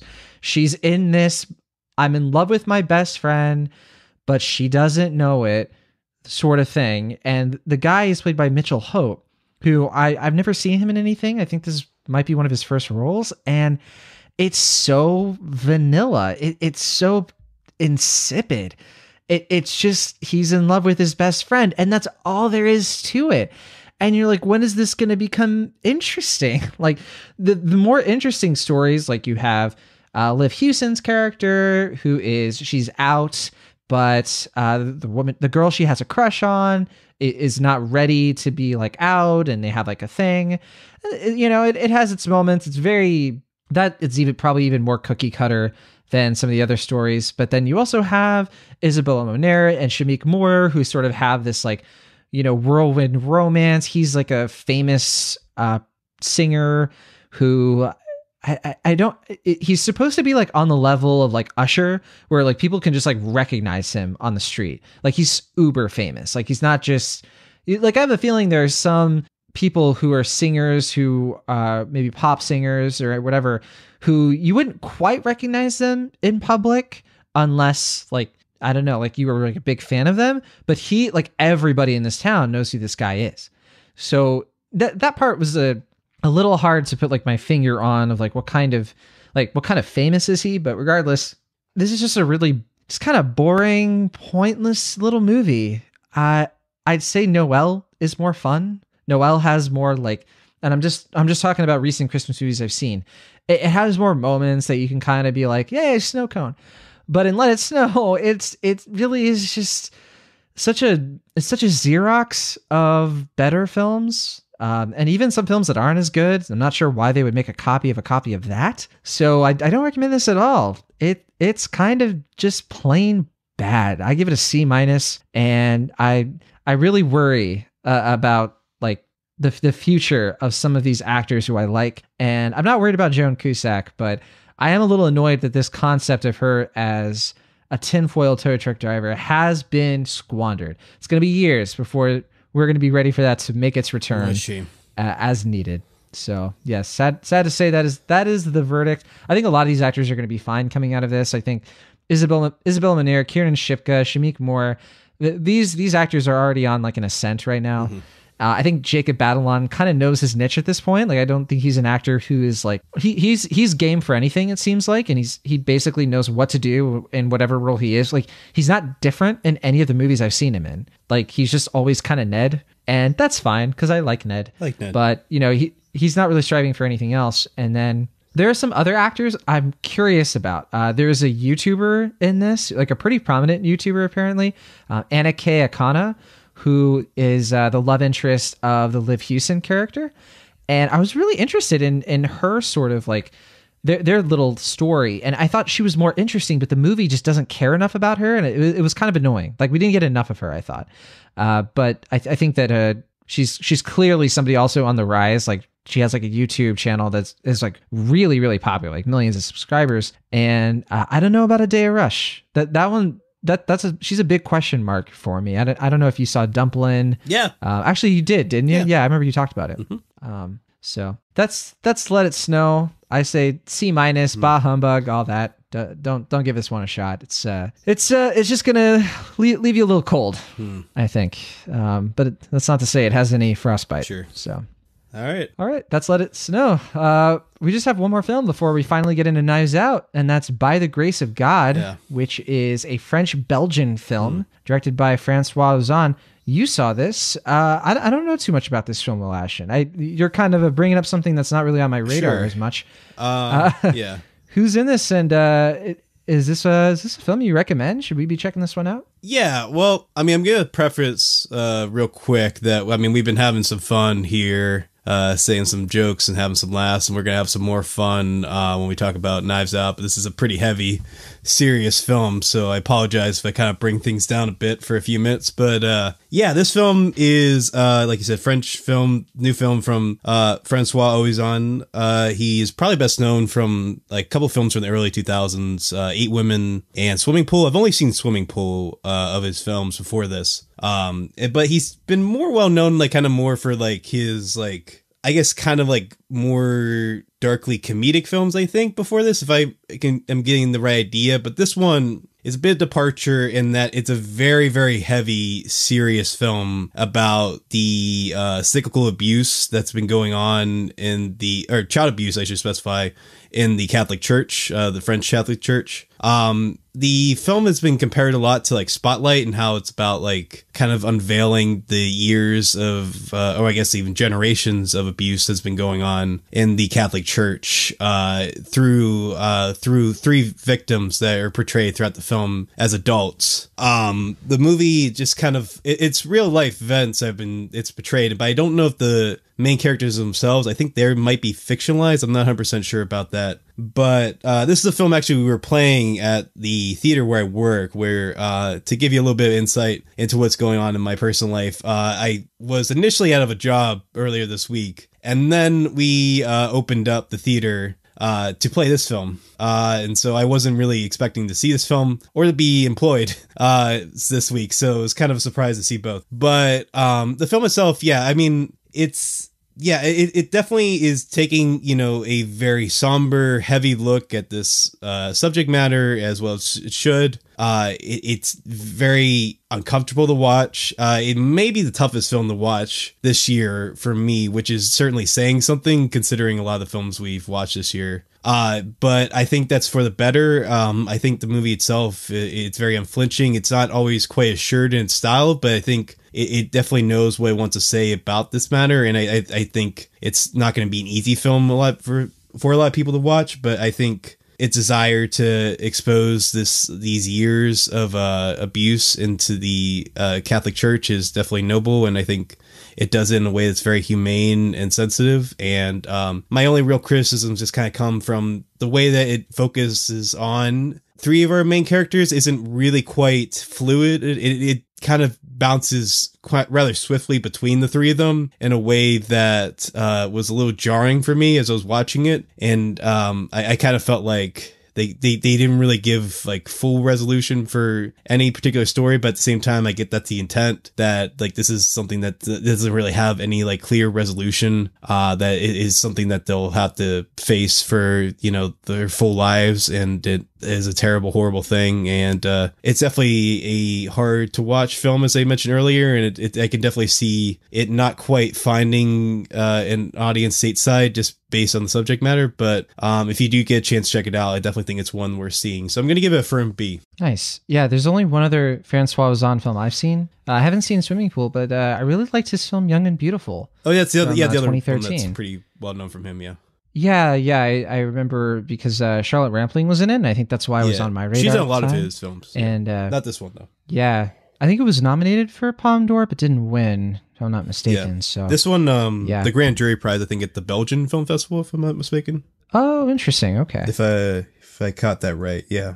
Well, that's By the Grace of God, and I don't know how to say the French version of that name, but yeah, do you know if it's on streaming, or it sounds like it's still kind of like playing in the February circuit right now? Yeah, I mean, or the festival circuit. It might be streaming internationally. I think it came out earlier this year in different countries. I think in the US it's still in its theatrical run at least till the end of the year. After that it might hit streaming, but for now, yeah, I think it's a title it'll probably get on streaming by beginning of next year. Wonderful. Okay, well, that is By the Grace of God. Let's finish out this episode with our featured review. Saved probably one of the best for last. I don't know. Yep. Let's talk about Knives Out. Knives Out is a new whodunit-murder-mystery film. I don't know, murder is kind of a questionable word, but a murder mystery aesthetic, let's say that. A whodunit. Dinner theater aesthetic. A whodunit. It was written, produced, and directed by Rian Johnson, whose last film, of course, was Star Wars: The Last Jedi. He's best known for films like Brick, Brothers Bloom, and Looper as well. And this is a very modern version of the whodunit story. Like, take Murder in the Orient Express, take like a classic Agatha Christie novel on that setup, take Clue, right, from the late 80s. And this is sort of like I don't know what's like a really fair comparison, but it's like a more progressive take on all of that. Or like, it feels like a step forward for that genre in that way, where you feel like Rian Johnson is taking that idea, that genre, and doing something new, but also in tribute to what came before. Yeah, I mean, it has kind of like a novelistic approach at times. Not in the sense like with a Wes Anderson movie where it's like it shows the chapters on screen or anything, but like kind of plays out like a book would at times, where it's like we get like one chapter events and then it's like this is the next section where we're kind of flipped on its head a little bit, and it's a pretty fast. Well, yeah, so I want to say then, because one of the reasons we want to save this for the last two is because we want to talk about this film in a little bit more detail. We're going to do like a spoiler-free section of this, but this is one of those films where we will say certain things that I think are better left experienced fresh. So you haven't seen the film. I think this is one of those cases where we really have to extra emphasize the importance of giving it a shot before you listen to us rant about it. But we will try to provide something of a review if you're still on the fence about this, right? So with that said, we're gonna get into some of the details of the setup of this film then. And some of its structure. I don't want to give away too much of the structure because it is just so much fun figuring out what kind of movie this actually is, and not to give anything away, right? So the setup is that Christopher Plummer is the person who dies, right? Very beginning of the film, he dies, not a spoiler, obviously. He is the patriarch of this really well-to-do family that is built on his fortune. He was a famous book author, mystery author, so you have a little bit of that meta narrative going on. Well, I'm trying to think, you know who he's like inspired by or anything? Like I'm trying to think of a like kind of real life comparison for the character. I thought it was probably drawing from Murder, She Wrote a little bit. I guess. I mean, but, I was thinking like an author though. Like, is there anybody from like real life that's like you can point in comparison to this? Like, real life? Yeah. I mean, I don't know. It's not like a Stephen King or like no. And he's like more well renowned than like someone like a John Grisham or something. So it's kind of hard to. Well, I don't know. John Grisham has a lot of. I don't know. To me, I think Ryan. That's not the important thing. I think Rian Johnson is just trying. I'm diluting to, the conversation. Sorry. Well, diluting or like diverting. Yeah, it's late. Diverting. Whatever. No, it's fine. It's late. Fine. Sorry.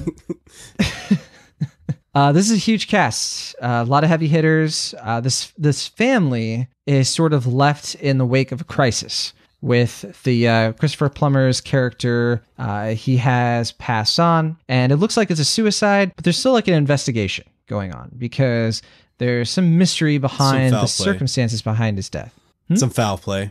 Perhaps. We don't know. We really don't know. Potentially. So Lakeith Stanfield is one of the head detectives in charge of this case. He's interviewing all of these different family members, and it is really fun too how the film sort of reveals who they are in relation to each other. We're introduced to Jamie Lee Curtis and Don Johnson, Michael Shannon, Toni Collette, Catherine Langford, Jaden Martell, plenty of others, and then eventually Chris Evans and Ana de Armas, who was the nurse to Christopher Plummer, who as soon as this film started to get going, I was like, she's the main character of this film. And that ended up being true. That ended up being the case where she really is the central character in what is otherwise like a very well-rounded ensemble. But then the other character to sort of like interrupt the proceedings here is Daniel Craig. Daniel Craig plays a very, I don't know if flamboyant's the right word, but definitely a dynamic and bombastic detective, private investigator character. He's sort of like a master at his craft, right?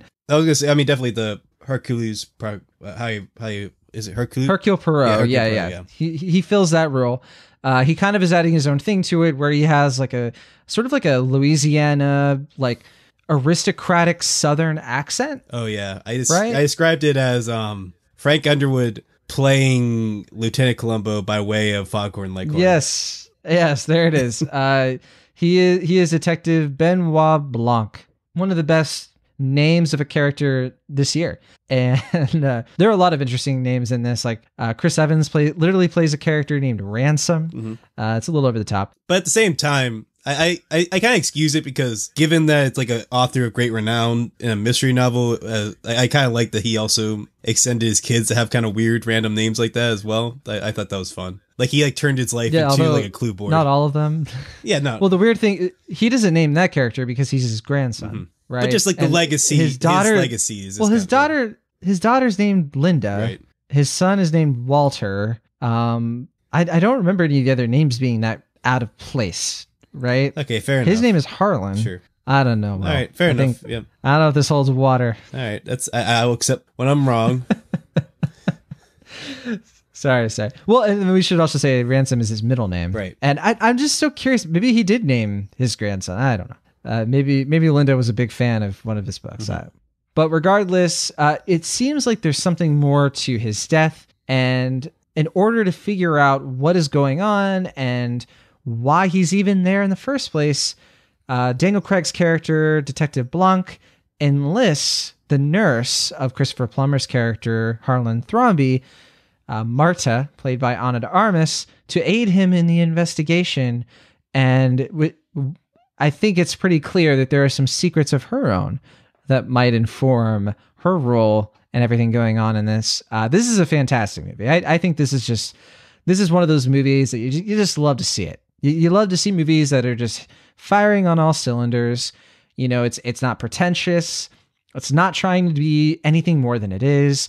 And I thought this was just thoroughly satisfying entertainment. I know a lot of people who don't go to the movies a lot have been checking this one out sight unseen, just based on like the marketing and word of mouth, and fully loving it. I just think it's a genuine crowd pleaser of a movie, best sipped warm in the theater without any other information. So if that's all I need to say about it, I just think this is a really good film. I think, yeah, it's a B+ for me. I'm going to just put it out there.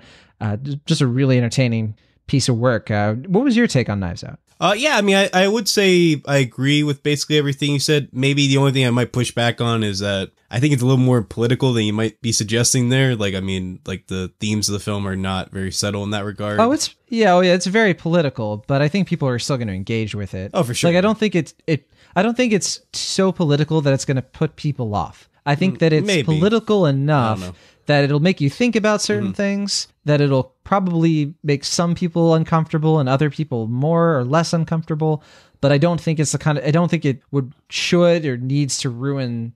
I don't think it's ruined by. No, it won't ruin the movie. I don't think. I mean, hopefully not. But I mean, I'm just letting people. I mean, I'm just making sure it's not like it's like, you know, like a completely lighthearted event. Like, it definitely has stuff on its mind. It has political ideas. Yeah, I mean, I never said it was lighthearted. Okay, fair enough. I just think that yeah. I'm just hearing that a lot of people are going and seeing it, and they're appreciating it for its mainstream appeal.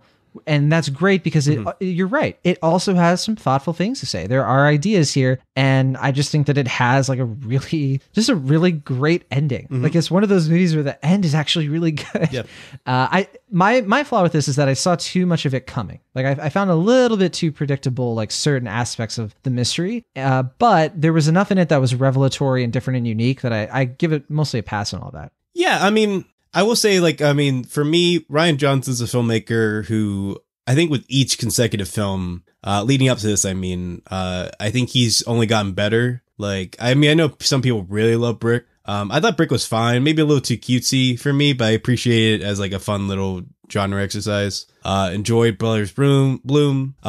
You know, Looper I liked quite a bit, but I mean, I think for me, yeah, it was like Last Jedi. I mean, much to the protest of some people online, I thought that was him really coming into his own. I guess, well, before that, it was the Ozymandias episode of Breaking Bad. But I mean, for me, like, from a cinematic standpoint, Last Jedi was like, here is like a filmmaker who, even in the studio system, in this huge, you know, IP of IPs, is able to make this very personal, you know, like a filmmaker driven film with a lot of heavy themes and, you know, stuff we can really grapple with. And it's just like, clearly this guy is a filmmaker with so much to say and so much style to give. And I think this is a really great exercise in genre playing for him, while also staying true to what we expect from a traditional Rian Johnson film, such as a traditional Rian Johnson film might be. And yeah, I definitely echo what you said. I think it's really fun. I don't know if it's really stuck with me beyond the theatrical experience as much as I expected to. Like, I agree with you that, like, as a crowd pleasing, very smart, very engaging, twisty little film, I had a lot of fun with it, especially as it kind of unraveled in ways I wasn't anticipating. But it's not one I've really like thought that much about after it was done. I was just like, remember thinking like, that's a really solid, highly entertaining movie that I got what I wanted from this exactly. And yet. Like, I don't know if it'll be in my top 10 for that reason, just because like it hasn't really like left any like deep impact for me. I just think it was really solid and held together well. But I'll maybe if we talk about more of the spoilery aspects, I might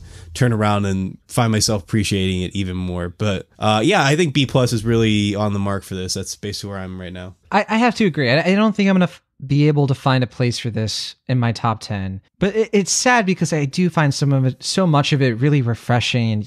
And again, you just love to see a film this original and not based on anything. Right. I mean, it's obviously based on things. Right. It's based on things that have come before, but just not in a source material or slavish to source material aspect where it really is trying to do its own thing.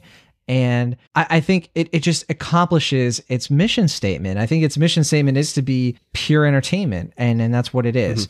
I have to agree. It didn't have just a very lasting effect on me either. It wasn't my favorite experience at the theater this year. It wasn't my favorite story. These aren't my favorite characters. But I think it all just comes together so well that I just really appreciate this. Yeah. Like I'm just really glad this exists. Right. And that it's so easy to recommend. Like, it's so easy to tell people, like, oh, this is one of those movies you'll watch and like you'll get something out of it. Like, you'll actually have a really good time in the theater, and it's less risky. And that's probably why like some of it does sort of stop short of like true greatness for me, because it's not even really trying for that. Really, I'm curious because some people are they have their knives out for this film and they're ready to call it like an absolute masterpiece, you know, one of the best films ever, stuff like that. And, you know, I understand the enthusiasm because that's how it feels to just have that experience and to sort of like be surprised by something. I'm a little worried though that the success of this film is going to mean that we're getting a new Knives Out, where instead of these characters, Daniel Craig's Benoit Blanc gets to be Poirot in another mystery film, and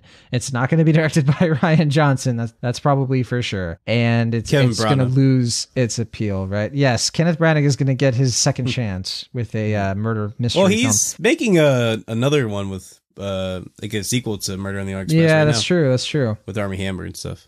And I'm slightly interested in that, but this to me seems like a fresher property for sure. Like the modern twists on it, it being in modern day is a big selling point, just because it doesn't have all that fluff. It's able to be for our time in a way that a lot of whodunits aren't, because that's the thing. The best case scenario for this is that the genre is going to be revitalized, hopefully, in a way that we didn't get with Murder on the Orient Express. You and I talked about the film a couple years ago now, and that was not a film that really had an impact on either of us. I liked it. I mean, I remember enjoying it, but yeah, but it didn't have an impact. Like it definitely didn't affect the drama. But I enjoyed genre. it. Yeah.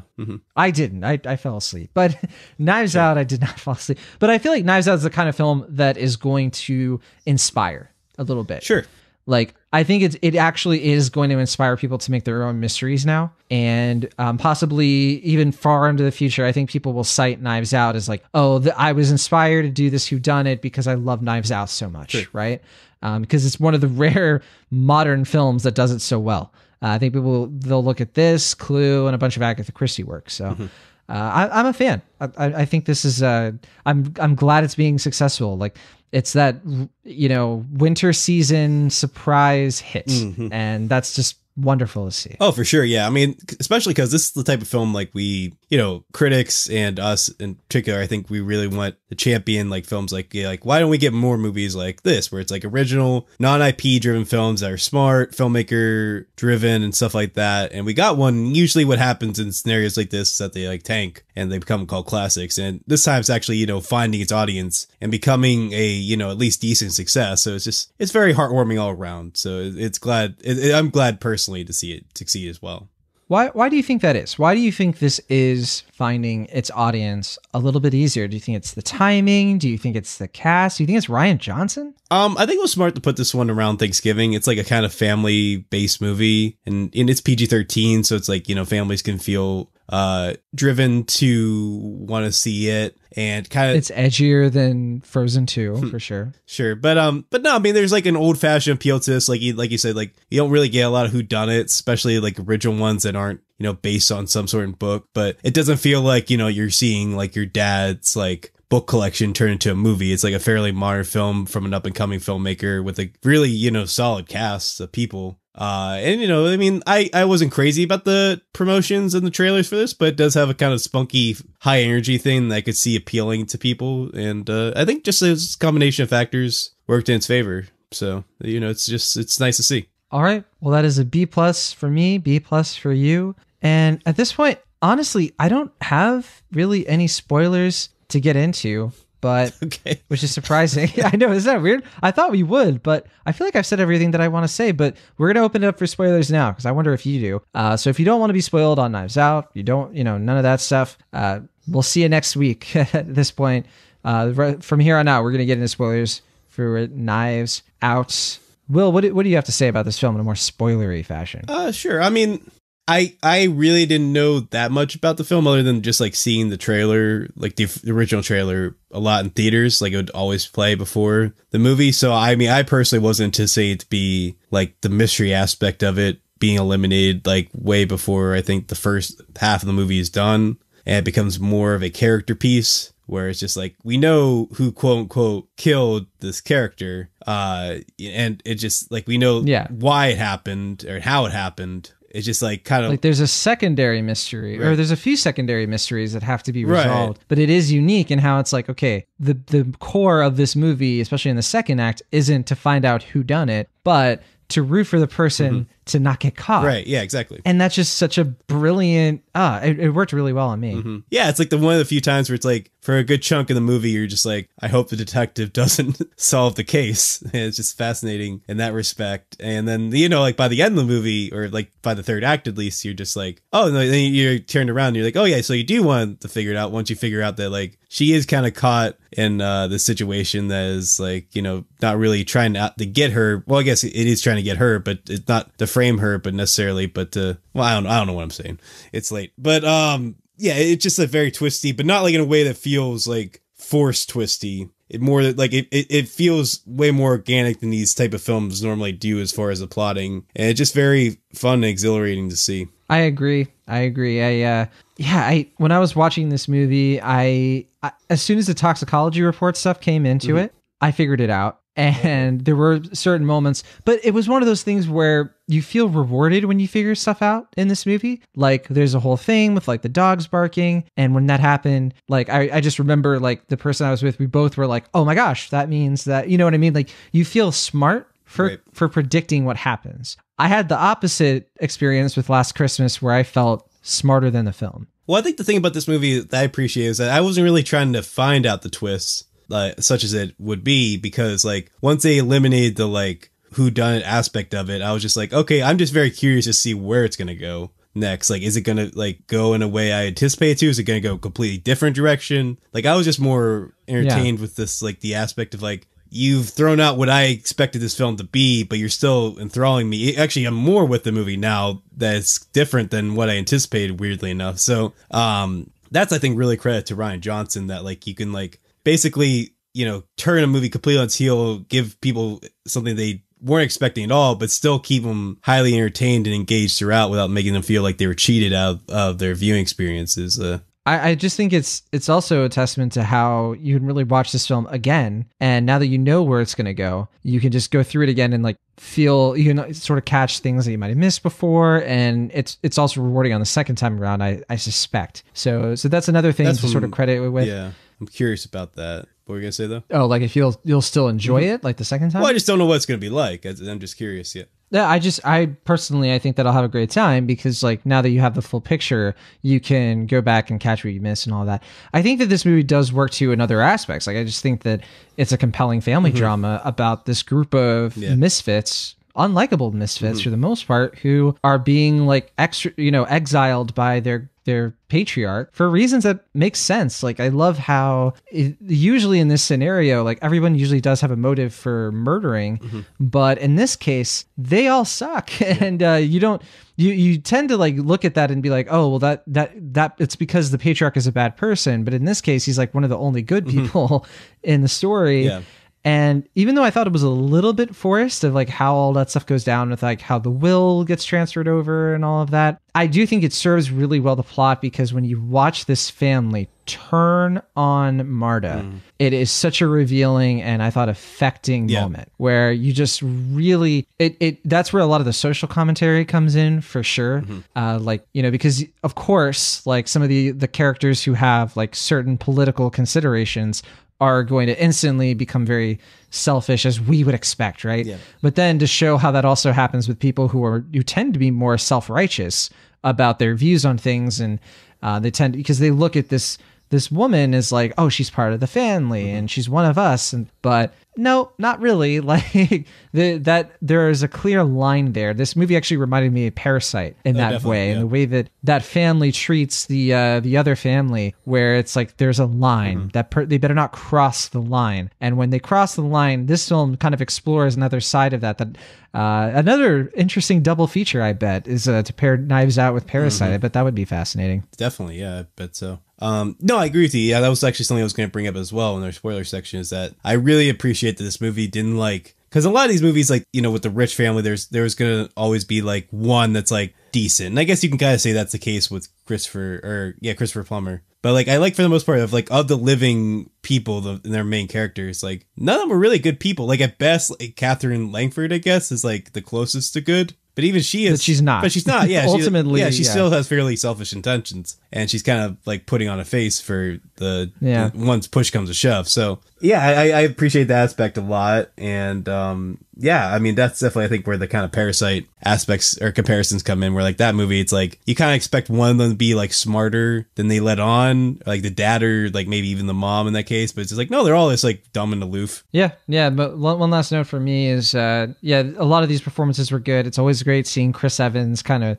do something different, sort of shed his Captain America image. Ana de Armas, love her so much. I just I was a little concerned with how things have been going with things like Knock Knock and whatever, but I think this and Blade Runner 2049 have more than solidified that she is a true talent, and I think that she's this is a film that's really going to push her forward as an actress, because she's one of the least recognizable in the mainstream compared to the others. But I think this movie hopefully will change that. I didn't think everybody was like a true standout. Like Michael Shannon, you know, he's in this and I think he's fine. It didn't really stand out to me in any meaningful way. Well, I didn't think he had a lot to do. He has his moments, but and I would say like Don Johnson by comparison had some really funny, like, there's good scenes and good moments. I don't know. I think Michael Shannon has the best line in the whole movie.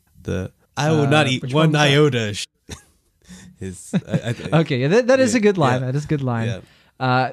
Toni Collette, oh my gosh, she was insufferable, but not in a bad way. Oh, see, Toni Collette's actually, she serves a great purpose, I think, in this. Actually, that was the one performance here I wasn't really digging. Like, it's very obviously like a Gwyneth Paltrow stand-in kind of thing, and it was like, I don't know. I mean, I warmed up to it more as it went on, but like she just felt like way broader than everyone else in the movie. Like, and I think Toni Collette's an amazing actress, so I have nothing against her personally, but I saw her for sure. Her performance just felt kind of like a little too over the top compared to everyone else.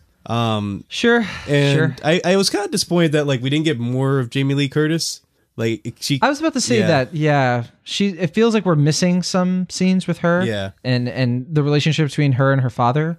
We don't get enough of like what's going on there, to the point where I actually suspected, I was like, is she sort of the murderer here? Right. Because like, is the film, and I was worried that would be the case, because like, are they sort of setting her up as like such a red herring because she's like the only one who doesn't have as clear a motive? And it didn't make sense to me why she was cut off from everything. Like what I wish this movie had done a little bit more of is sort of set up that she wants to be cut off. Like she doesn't want to rely on her father. She wants to be self-made. And so it would make more sense in that way that she would be cut off because she doesn't need him. But the movie just never gets to that. I feel it does feel like it's something that was edited out. Yeah. Maybe. Or like she wants to be self-made, but when push comes to shove and the prospect of not having money. I mean, for her, it's just more something with the house, I guess. Like maybe she was like overburdening. Right. That was like her main concern with it. So Yeah, I don't know. I mean, I love the look they gave her in this movie. I think that was fantastic. But yeah, it's another good reason to rewatch this film. Probably is to re-examine her story, her role in this, because it probably makes more sense the second time around. Yeah, with a clearer head. I do also want to bring up like the kids in this kind of fall to the background. Like we don't get a lot of them, especially Jaden Martell.